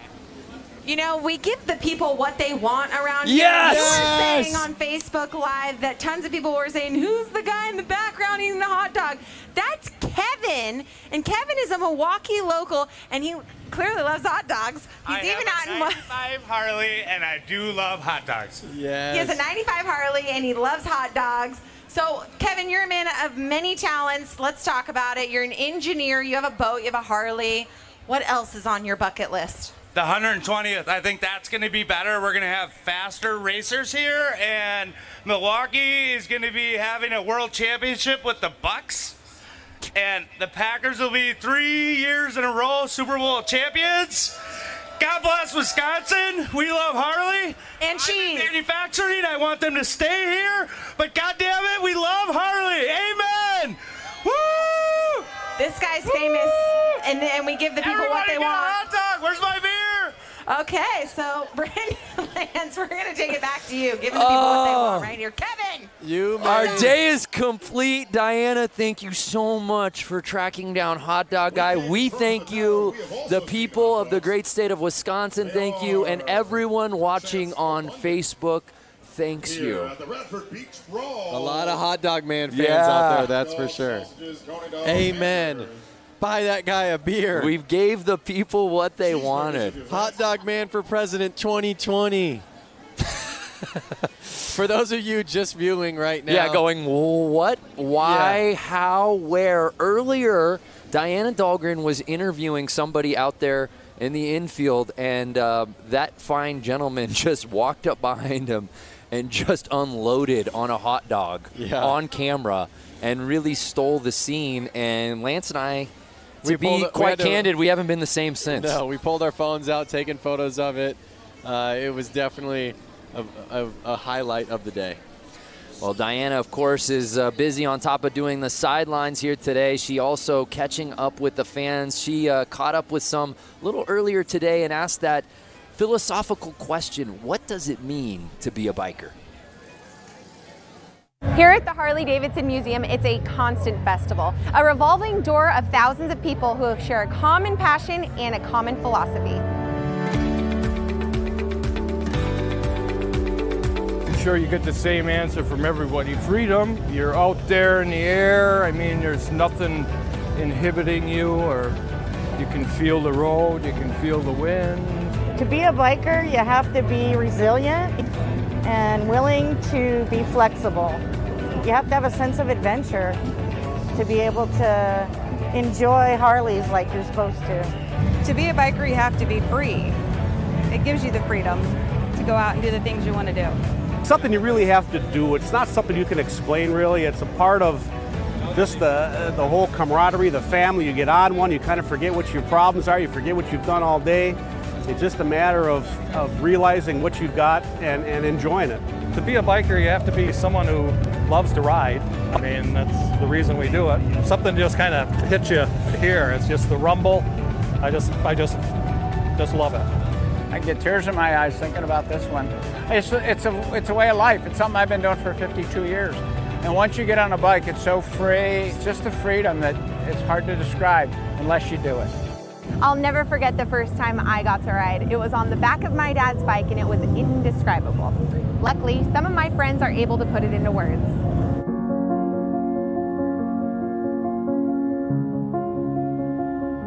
I started riding when I was very young. I had two older brothers that rode, put me on a bike when I was very young, pushed me and said go, didn't tell me how to stop, nothing. And ever since then I've been hooked.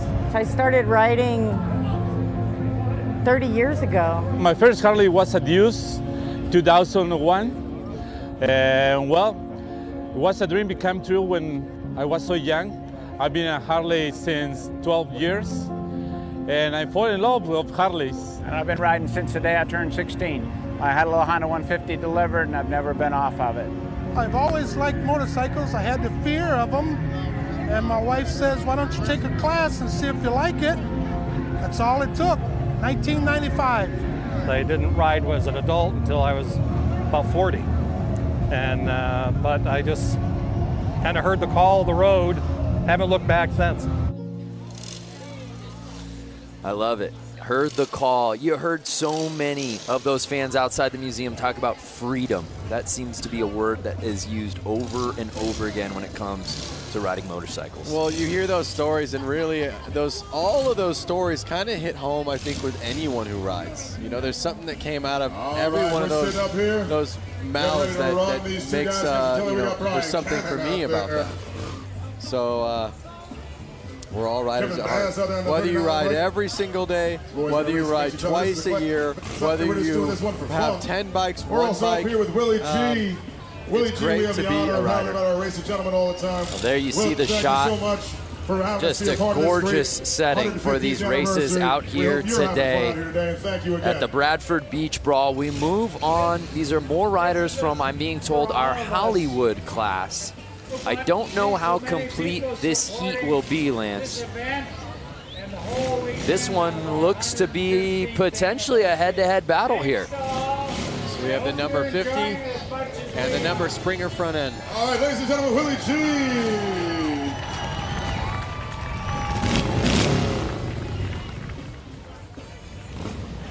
So that 50 bike has had no problem with this course out here today.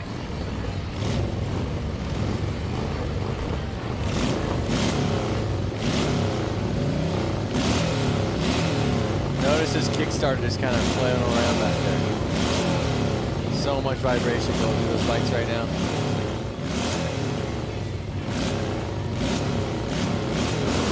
And they're off.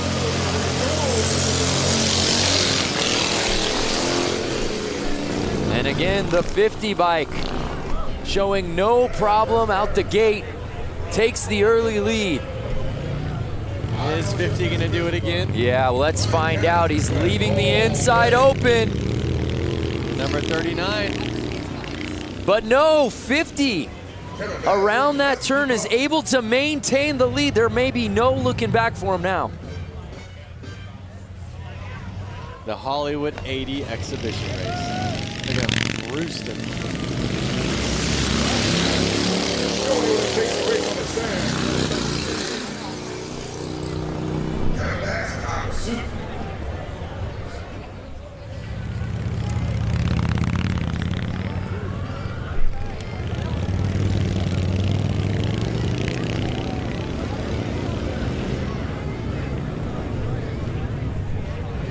Again, they have no suspension. The suspension they do have, I guess, is that little teeny spring kind of bopping their seat up and down.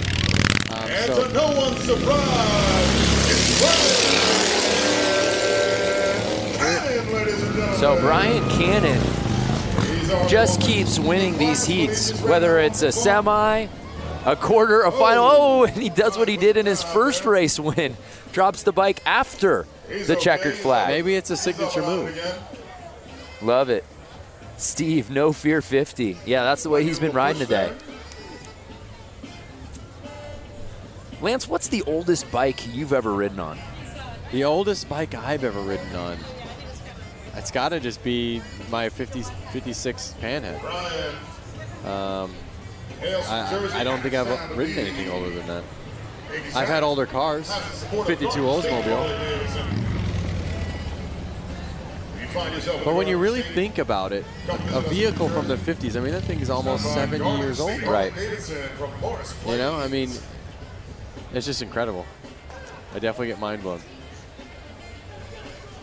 And obviously they don't like to wake up that easily either, if you notice this right now. I think she gave him all she could today. The fact that he's gotten through 3 races with this bike and has been the first one in the checkered flag in each of those 3 is impressive enough. And that bike is held up. He gets it started. And this one a victory lap for Brian Cannon. Like Michael Shepard said on Facebook, the first time he fell was practice.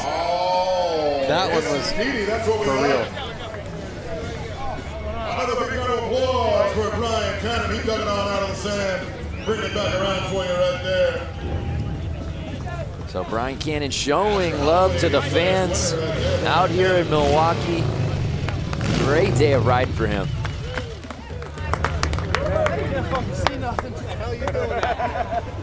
I was trying to go real fast into the turn and then break the downshift.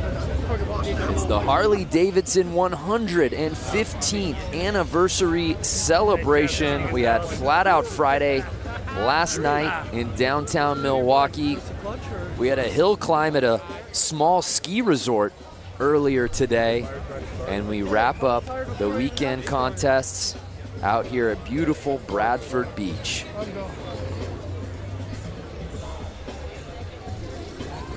no bad seat in this house because, well, Lance, we're at the beach. That's right. Weather's nice. Beautiful sky. Sun slowly setting. Ooh, Daryl Jewell, first bike was a 1960 Triumph Cub.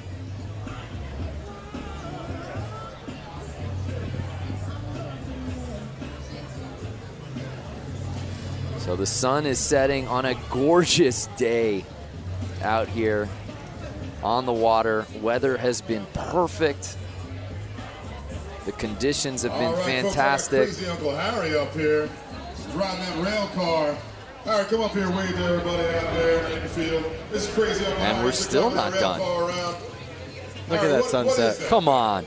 Well, it's a 1932 Chevy truck chassis with a 51 Hudson Hornet engine. Which Instagram filter is that? That's hashtag no filter. No filter right there.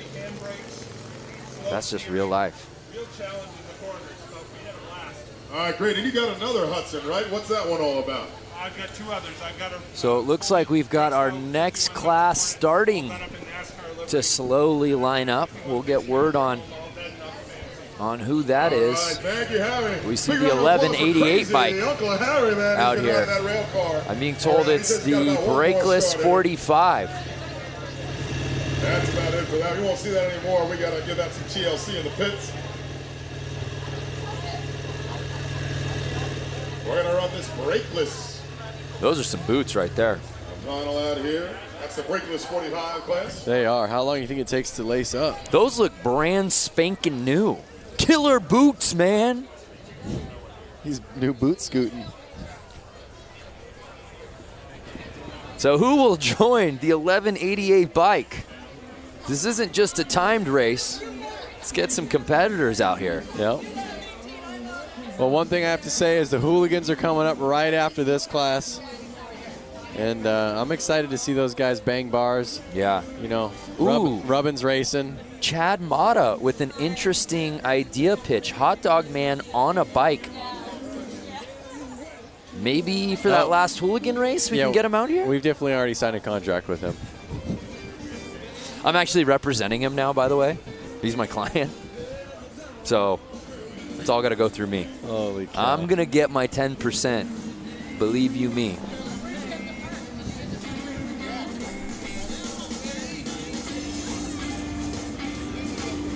I know you come out here quite a bit for various things, being an ambassador as you have been for Harley-Davidson for a long time. If you could just talk about the power of this city. Obviously, Harley-Davidson really runs through the blood of Milwaukee, but man, it's really on display this weekend. It really is. I mean, you can see, you know, freeway overpasses where there's sculptures on them, and it's a guy riding a Harley. All through town, there's Harley-David memorabilia, whether it's inside bars, inside restaurants. Everything kind of goes back to Harley-Davidson. It's really something, and the reason why I'm such a fan of Harleys is it's such an American icon, and it's so cool that it hasn't moved cities. It's been here the whole time. They just stay true to the brand. And we have another competitor. I don't see a plate there. Hey, Germany represented. I told you they came from far and wide. I don't know that he rode from Germany, though. Well, maybe he like rode his bike onto a cruise ship, sat on it Sat the whole on the way bike here. the entire trip. Yep. Plausible. We're going to need Mythbusters on this one. That's what's been really neat, too. And on top of obviously seeing all the different bikes and where they're coming from, but seeing the Harley clubs, those riders, and seeing the different patches and the different vests, that's been really neat. Yep. There's everybody's favorite flag girl. Oh, wow. Kuwait. Look at that shirt. Come on. That is amazing. It's a very cool shirt.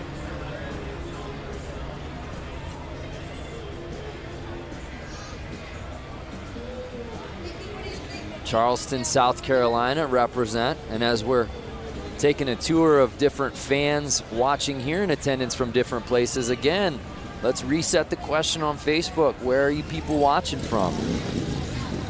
Hey, Sturgis, you were just there. I was just there at the 2018 78th, just like that Did guy's you shirt. get that frayed sleeveless shirt? while you were there? I did not. That's your look, though. Or you only do that with the jean shorts. Yeah. You don't do that with the tops. The jorts. That's right. The jorts. Yeah. Coleman Warner, CCR playing in the background. That's right. Very astute. Well, let's head down to Diana Dahlgren. Diana, what's the vibe like down there right now? I am standing here with a hooligan, Benny Carlson, and you know what? We know him because, put your arms out. We got to show, there we go. We know him because this flair that he always has coming off of all of his jerseys. Very well known. We've seen you at X Games, avid flat track for hooligans. Talk about your experience. It's been good. You know, we started doing it on a road race bike, actually, and then we finally built a Sportster this year. So this is our first full season riding the Hooligan Series. So we've been doing quite a bit. Went to Sturgis. We had good results out there, and we're having a lot of fun out here. You know, last night I saw you get out there super quick on the indoor flat track when they had an oil spill. One of the guys' brake rods put oil all over the track. You were quick to get out there, give a helping hand. Is that the kind of camaraderie that happens in this community? Yeah, that's what's fun. You know, back when we were pro racing every weekend, it's kind of a cutthroat deal. So when you're talking with the hooligan guys, it's one big community, especially all the guys from Milwaukee. We got a slew of guys that are fast that are going to run up front here again in the main event. And we're out here together as a community, and that's what it's all about. Benny Carlson, please let everyone know the dealership that's supporting you. Yeah, I tell you what, you know, when the phone rings and Joe and Wayne help call from Suburban Motors, Harley-Davidson up there in Thiensville, great dealership. They've been putting me on fast Harleys for a long time, so I can't say enough. Thanks. All righty, Benny Carlson, guys, we're going to go racing. Let's do this. All right, folks, we got this brakeless funnel out here. Brakeless. So, yep. Have Brakeless you ever 45s. Have you ever ridden a bike that was brakeless? I've never gone brakeless. Not with a motor on it. I've done a brakeless BMX bike. How about yourself, Lance Corey? I can't say I have. You know what? I've taken a bike off of a lift and not compressed the brakes after, and the brakes don't work for about 2 or 3 squeezes, and it's scary. Kind of a rookie move on my part. These kits are awesome, by the way. Look at these the sweaters. That green and gold is really clean, kind of Packers-esque out here. And it's 15 with the lead, Johnson. And Detroit, Randy Hayward. Johnson, I believe, took it away in the last one. Am I correct? That is correct, sir. Yep. Building a really nice lead as he's hugging the outside. Got it squirrely there for a second. This is the main that Warren was involved in. That's when right. He went up and over that berm.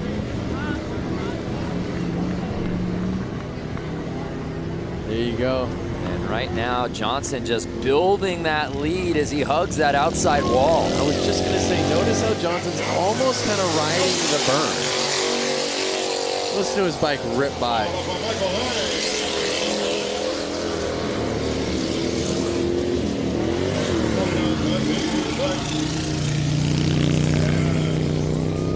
Detroit, Randy Hayward. Uh-oh, we got a bike stalled out in the corner. Well, I don't know if it was stalled out, but it was stuck.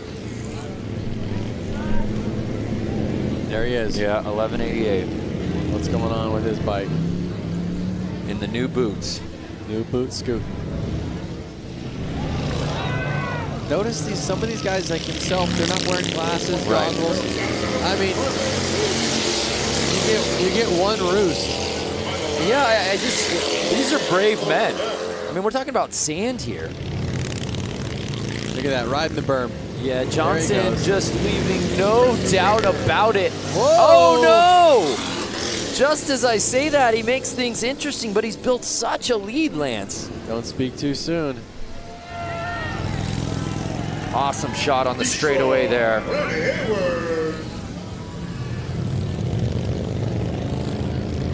Look at that. Wide open for the checkered. On the gas. Epic.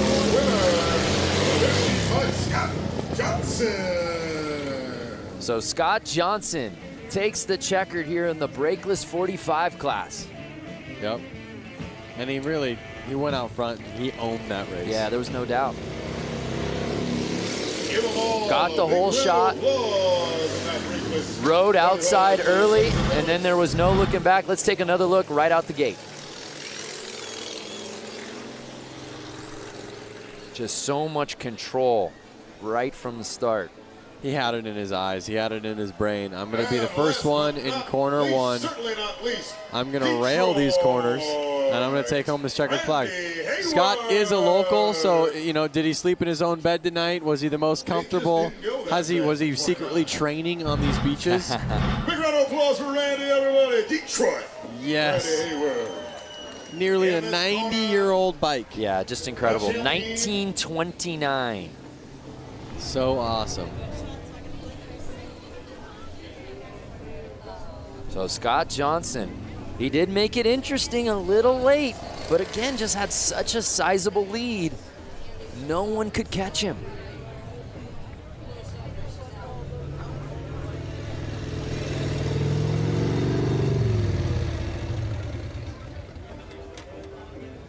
I mean, it's so cool to see everybody out there with Harley-Davidson shirts on. You know, I mean, it just shows you that Harley means that much to them. Yeah. You know, it's like all of these people out there, they have any shirt that they can wear, any shirt they want to wear. They want to wear a Harley-Davidson shirt.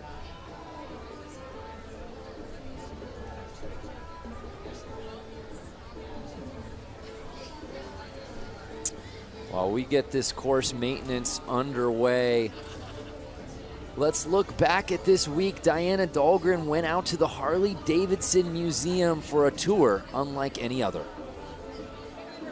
All right, ladies and gentlemen. Years ago, two friends, William and Arthur, came together to create Harley-Davidson. We are going to show you a little bit of the history, culture, and most importantly, the bikes here at the Harley-Davidson Museum.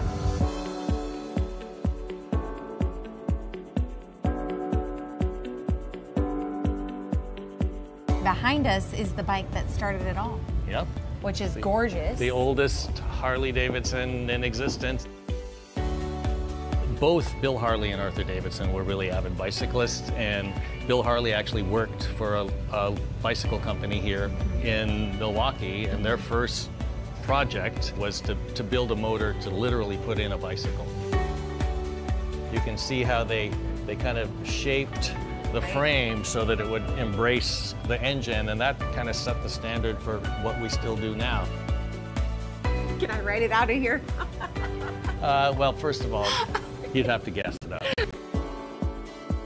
This is actually dated July 20th, 1901. This is original. So this is the original drawing from Bill Harley And for, where did you recover? for How a did bicycle. you recover this? The Harley family saved it. They had the foresight to save stuff from almost the very beginning. Over there is the book from 1907 when they incorporated, and they actually began a program of saving at least one bike new right off the line in 1915. Wow. And we do that to the present. When we were back there, you know, you look and this looks like a whole motorcycle. Right. And as you walk in, Wow, I didn't even notice that till now.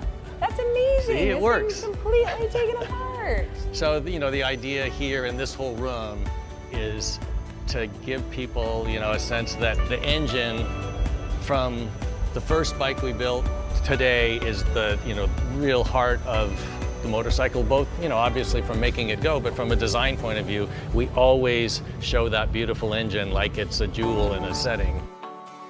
We want to give people a sense of, you know, how these things work, and we make it interesting.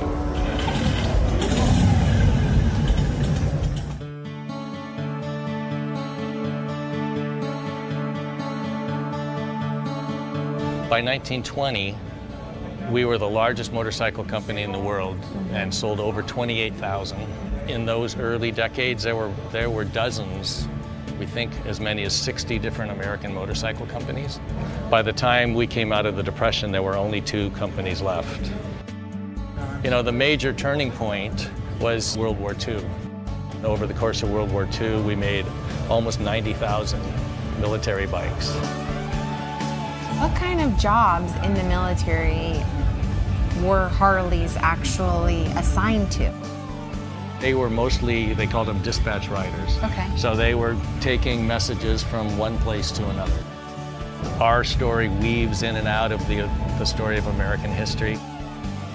This is the bike that this badass cyborg Arnold has to ride. Schwarzenegger. The real Captain America in the comic book, he rides a WLA. Right. The original didn't come with flamethrowers and stuff like rocket launchers. Like the Terminator, one thing that's great is it's kind of, you know, it's not just like a car, it's a character. So Jim, we've walked around. There's a lot of stuff in this museum. Yeah. When you think about motorcycling, it's not just the bike, it's the black leather jacket, all the uniforms, and then all the things that people do to add to their bikes. So we've got, you know, just an incredible array of things to help tell the story. What do you hope each person that sets foot through this door gets? If you come into this place and you're a Harley-Davidson enthusiast, we're gonna stoke that passion further.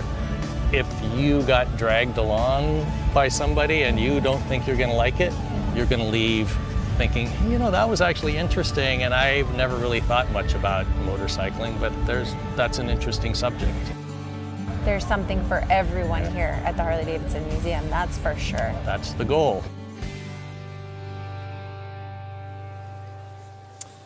Such an incredible experience. We encourage anybody out here that hasn't gone to the museum, I don't know why you wouldn't, go there now. If you're thinking about, hey, I'd like to go see it, maybe do it. Go, you will not be disappointed. Hey, we've still got a couple more races to go out here, Lance. Up next, the Hooligan Main. I know this is one that the fans out here at Bradford Beach very excited about. That is for sure. These bikes have a lot more power than the other bikes you've been seeing out there. They're a little bit easier to handle. They have proper hand clutch, foot brake, foot shifting. So they are going to get a little bit higher speeds, and you're going to see these guys go wild. Well, let's go down to Diana as we continue to see the course maintenance happening. Diana, what you got? Yeah, I'm standing here with Scott Johnson. He just took the win on that last race. Congratulations, not only taking the win there, but earlier this evening. I mean, you're just dominating tonight. Thanks, I'm having a really great night. It's a really amazing track. How is the course, being that this is the first time this has been done in over 100 years? It's awesome. I mean, you couldn't really ask for anything better. It's like riding motorcycles on the beach in an oval, flat track style. They've been doing a great job preparing the track. Everybody out here has been awesome. It's nothing couldn't be better. That's amazing. Okay, so we got to talk about your crew because they were all yelling at us as we were coming out here. Let's send them a little love. Yeah, I'd like to thank my best friend, Junior's Cycle Products, Warren Heyer. He's like one set up my bike and always works on it. And my buddy Kendall, he does great paint and he's a really good mechanic. My buddy Jeremiah, who's in town to help out, and of course Harley-Davidson for throwing this amazing event. Yeah, Harley-Davidson. This is just this is epic. I mean, I hope people understand how completely epic this is. This just is blowing my mind every time I come out here and look at it, and that's happened 20 times today. So.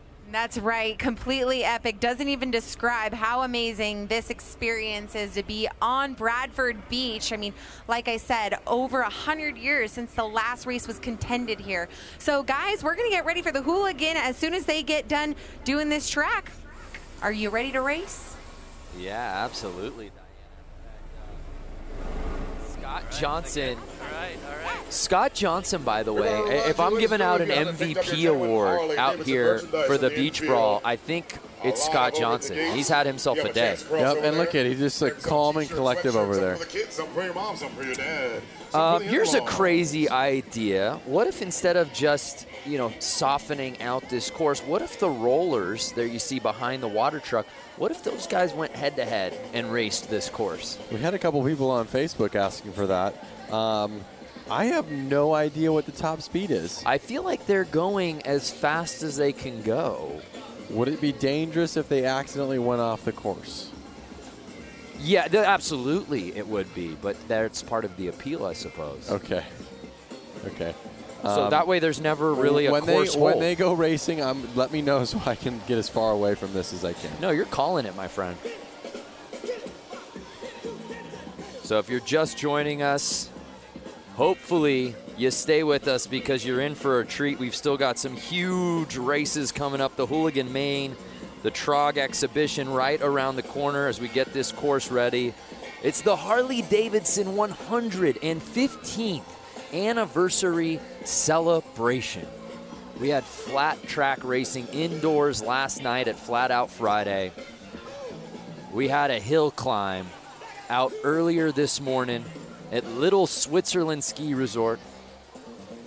And we end our night out at the beach. All right, folks, we're wrapping up the track maintenance. We're sending these boys around for the Bradford Beach Brawl. And I believe that if the viewers watching right now didn't have an opportunity to tune in live to last night's flat track racing as well as this morning's hill climb, they can actually go through Harley's Facebook, find those videos, be able to kind of watch the times that they want to watch. Ooh, that is correct, sir. Yeah, so right now we're live. If you're watching the beach, we are very much live, but you can go back and relive the great moments from the weekend. Say you're a big hill climb fan, but you missed it. You had Saturday plans.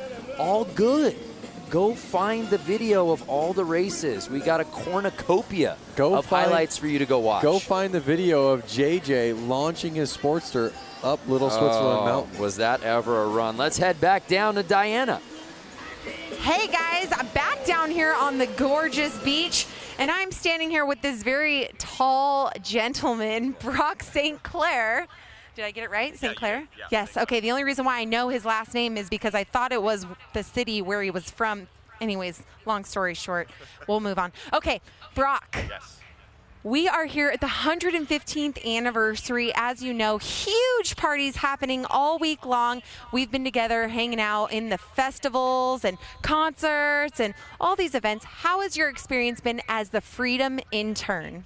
Undescribable. I mean, it's been such a life-changing experience, and it's so much that it's really one of those things where right now there's so much happening. It's incredible, but I know that in the future, especially, I'll look back and be like, oh my God, I actually did all those insane things. But yeah, no, definitely amazing. And it's incredible to be a part of this anniversary and all the excitement involved. Let's tell everyone what the Freedom Intern Program is. Explain to everyone who's watching. Sure. So myself and 7 others were given motorcycles, given training, and we've essentially traveled the country and gone to motorcycle events, gotten invested in motorcycle culture, and captured our experiences, documented on social media, and had a really great time doing it. He forgot to mention that him and 7,400 other people in the world, 7,500 other people applied for his position. Only you and 6 other people got it from all over the world. Tell us where you started for the ride home. I started in the Northeast. I was in Boston, and I met up with the crew in York, Pennsylvania, which is where the plant is. So we got to tour, and then we rode back with the crew. They were all great. It was super fun. And go through the rest of the Freedom interns. Where did they start? Or where were they riding this summer, I should say? Okay, so Tessa and I rode out to the West Coast initially. Alex was down in the Southeast. He started in Florida and then was all about, I think he went all the way out to the West Coast too. Has done like 11,000 miles. He did the Iron Butt Challenge, actually, which is 1,000 miles in a day, which is insane. Emma's out in California. Han has been up in the Northeast through Maine. He's from Ohio, and he's been really just all over. I mean, like, we've seen so much of the country in such a cool way. I mean, there's no better way to do it than on a motorcycle, so really awesome. Well, these 7 Freedom interns, they went through extensive interviews, and they were the lucky winners. Congratulations. Thank you for representing our brand, Harley-Davidson, in such a wonderful way, showing young people as well. He's only 21 years old, showing the young generation that they can take out a huge hog, a street glide, and roll it around the country, 14,000 miles worth, give or take. So thank you so much, Brock. Thank you to the rest of the Freedom interns. We hope to see more Freedom interns next year and the years to come. Hopefully at the 120th anniversary, we'll see some more, and we'll see Brock come with, hey, maybe a wife or kids. Yeah, we'll see. All right, guys, we're going to take it back up to you. Hashtag Find Your Freedom. That is such an amazing program. You know, I applied. Didn't even hear back from admissions. Yeah, because you weren't going to college, train a real intern. Oh, is that what it is? I think they said they were out of college. Or oh, that makes me feel better then. Why I didn't get in. I would love the job. Absolutely. Hashtag Find Your Freedom. Learn more about it online. Whether you ride bikes or are wanting to get into it, there's no better program, especially for young people. It's just absolutely amazing. Imagine getting into the culture, getting to document everything for social media. Are you kidding me? Be rad. Sign me A up. battle of van, machine versus sand. So the course looks good to me, Lance Corey. I feel like the show must go on. The show must go on. We have the flagger girl out there getting ready over at the starting line. You having fun? I see you out there. All right now. Look at those colors. Yeah, everything is just absolutely outstanding out here today. Weather's still so good. We've still got some sunlight to work with here.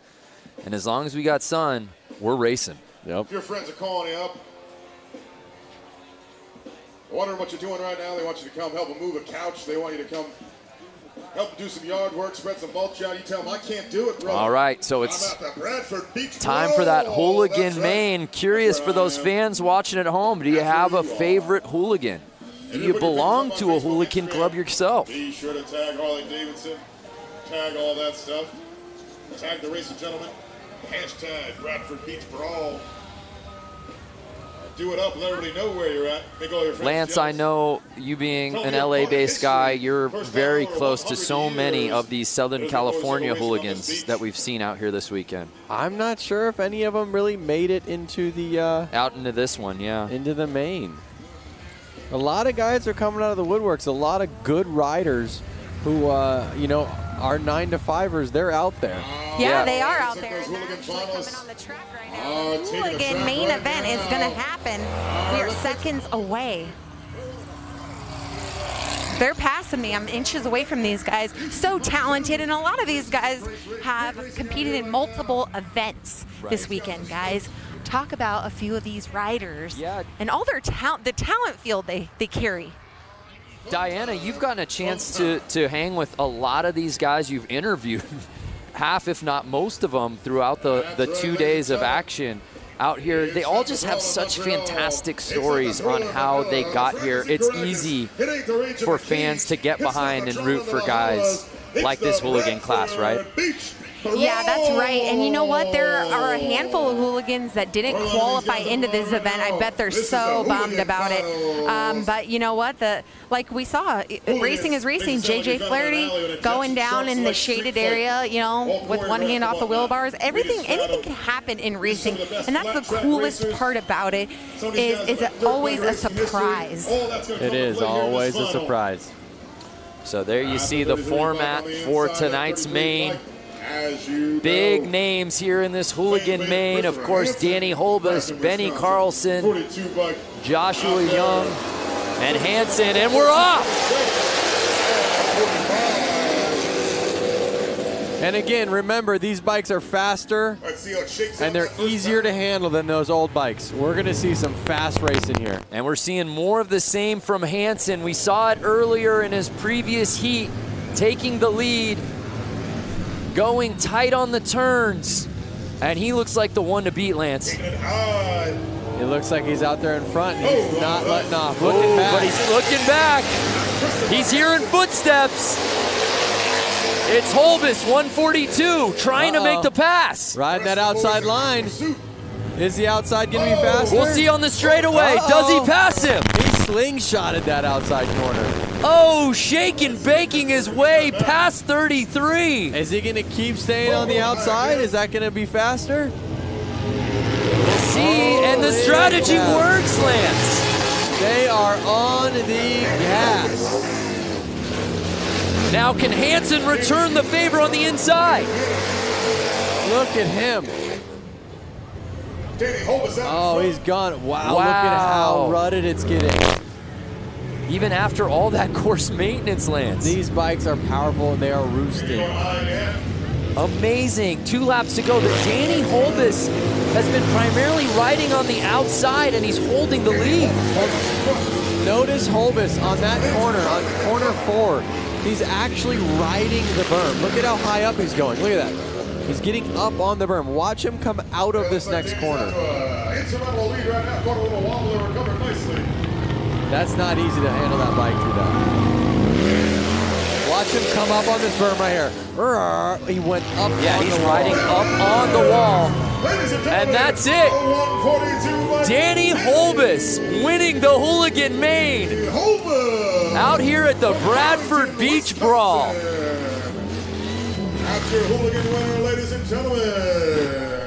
Hopefully we can get a replay of that pass. Yeah, that was awesome. That was the pass of the night for sure. Holbus takes the win, followed by Hansen and Mishler rounding out your top 3. I hope you guys can hear that, those engines ripping by our booth.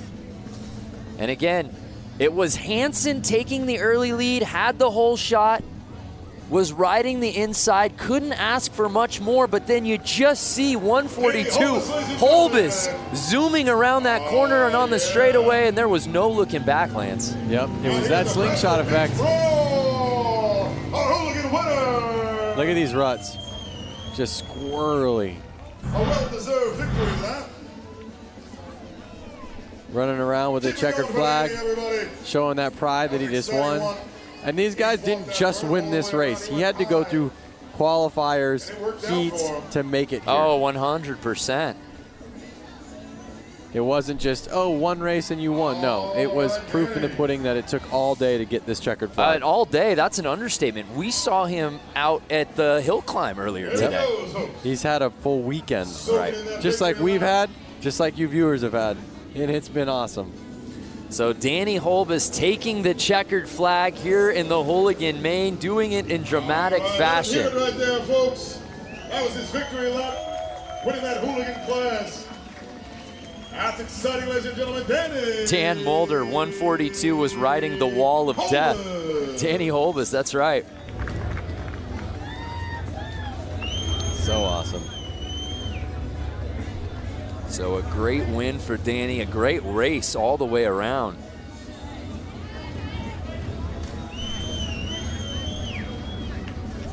Sometimes you want to just sit here in silence, just staring at it like in awe. Should we just not talk for the rest of the show?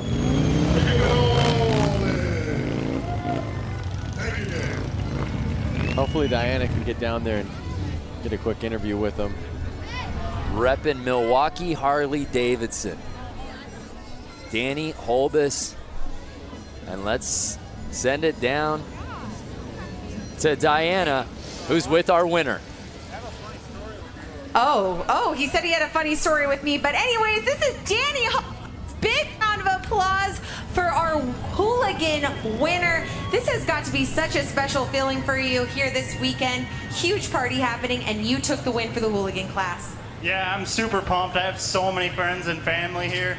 It's been a super awesome day. I just can't thank everybody enough that's had my back. You know, all my friends, everybody at Milwaukee Harley, Fuel Cafe, WFO Racing Online, Blue Moon Customs, Von Zipper. I just can't thank everybody enough. I'm so happy. Like, I woke up this morning and we went to the hill climb and it was pouring rain and I didn't even think that was gonna happen. And it turned out perfect. Perfection. He rode the outside line for the win. Give another round of applause for your Hooligan winner, Danny Holbus. What an awesome race. What a win it was. I want to hear the story that he was teasing to Diana before he got the mic. We'll get that later, I suppose. But Danny Holbus, heck of a day. Saw him out at Hill Climb, performed super well out there. Made his way over here to the beach. Uh-oh, is this another Hooligan class? These are all a bunch of hooligans that I see. What gave it away? They're shirts that say Hooligan? But wait a second. No, I see. This looks like TROG up here at the starting line. So right now we're racing at TROG 45. These are the TROG 45s here. TROG 45 class, these are all. Our final race of the evening. Do you know what TROG stands for? Tell me. The Race of Gentlemen. The Race of Gentlemen, which makes sense as today's race is presented by the Race of Gentlemen. There you go. TROG. 2 and 2 together. You think that was a coincidence? But did you not really know? No, I just wanted to hear you explain. We talked about it in meetings all day long. The race of gentlemen, TROG.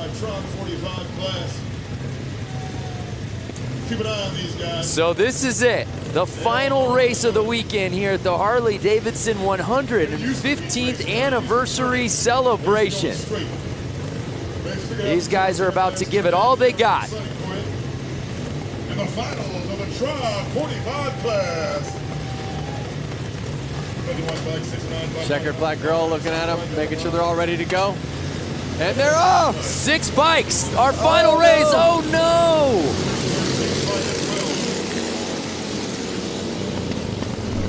And it's 69 taking the lead early. He's to the outside, leaving the door open.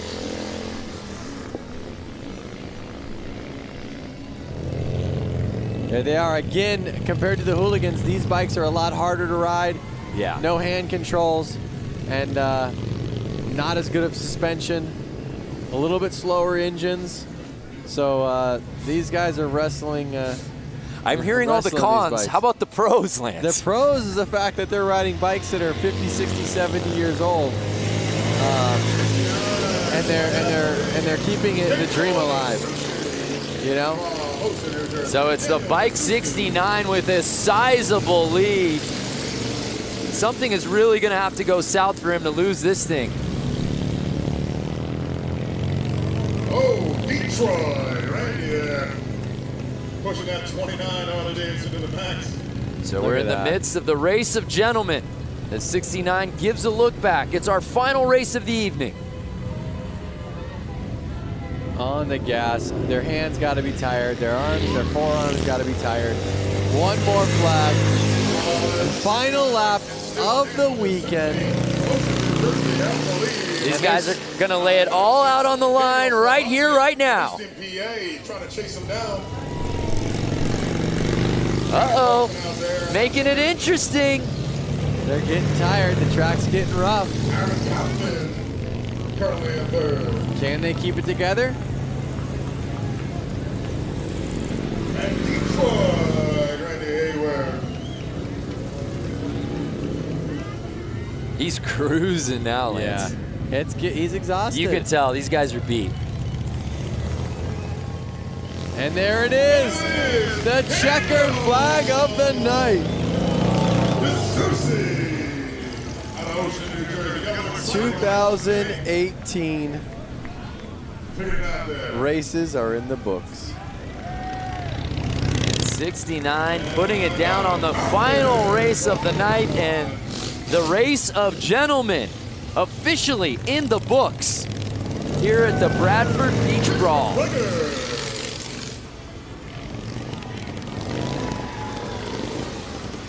Harley-Davidson. Man, I could just watch this shot over and over again. Oh yeah. And Detroit, Randy.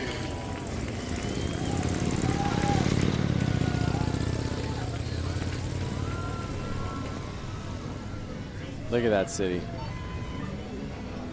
City of Harley-Davidson.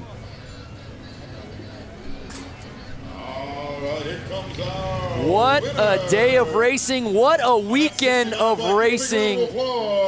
Congratulations to all our competitors here at the Bradford Beach Brawl. We kicked things off last night under the lights in the arena with Flat Out Friday. All the guys and gals putting on a show under the roof. So much fun, so many different classes full of mayhem. Everyone getting involved in the action. And the fun just continued as we moved on to today. This morning, the Harley-Davidson hill climb at Little Switzerland. Lance, some bikes had more trouble than others. That is right. But everyone seemed to have the time of their life, particularly on that mogul. Definitely, the mogul is what separated them today. Yeah, absolutely. The riders and the fans alike pushing all of the extremes, the pouring rain, and then we wrapped up our weekend of racing with all of our classes out here for the Bradford Beach Brawl presented by the Race of Gentlemen. It seemed like every class had a little bit of everything. It's been awesome. What a weekend of racing. Thanks so much for watching the 115th anniversary Harley-Davidson celebration.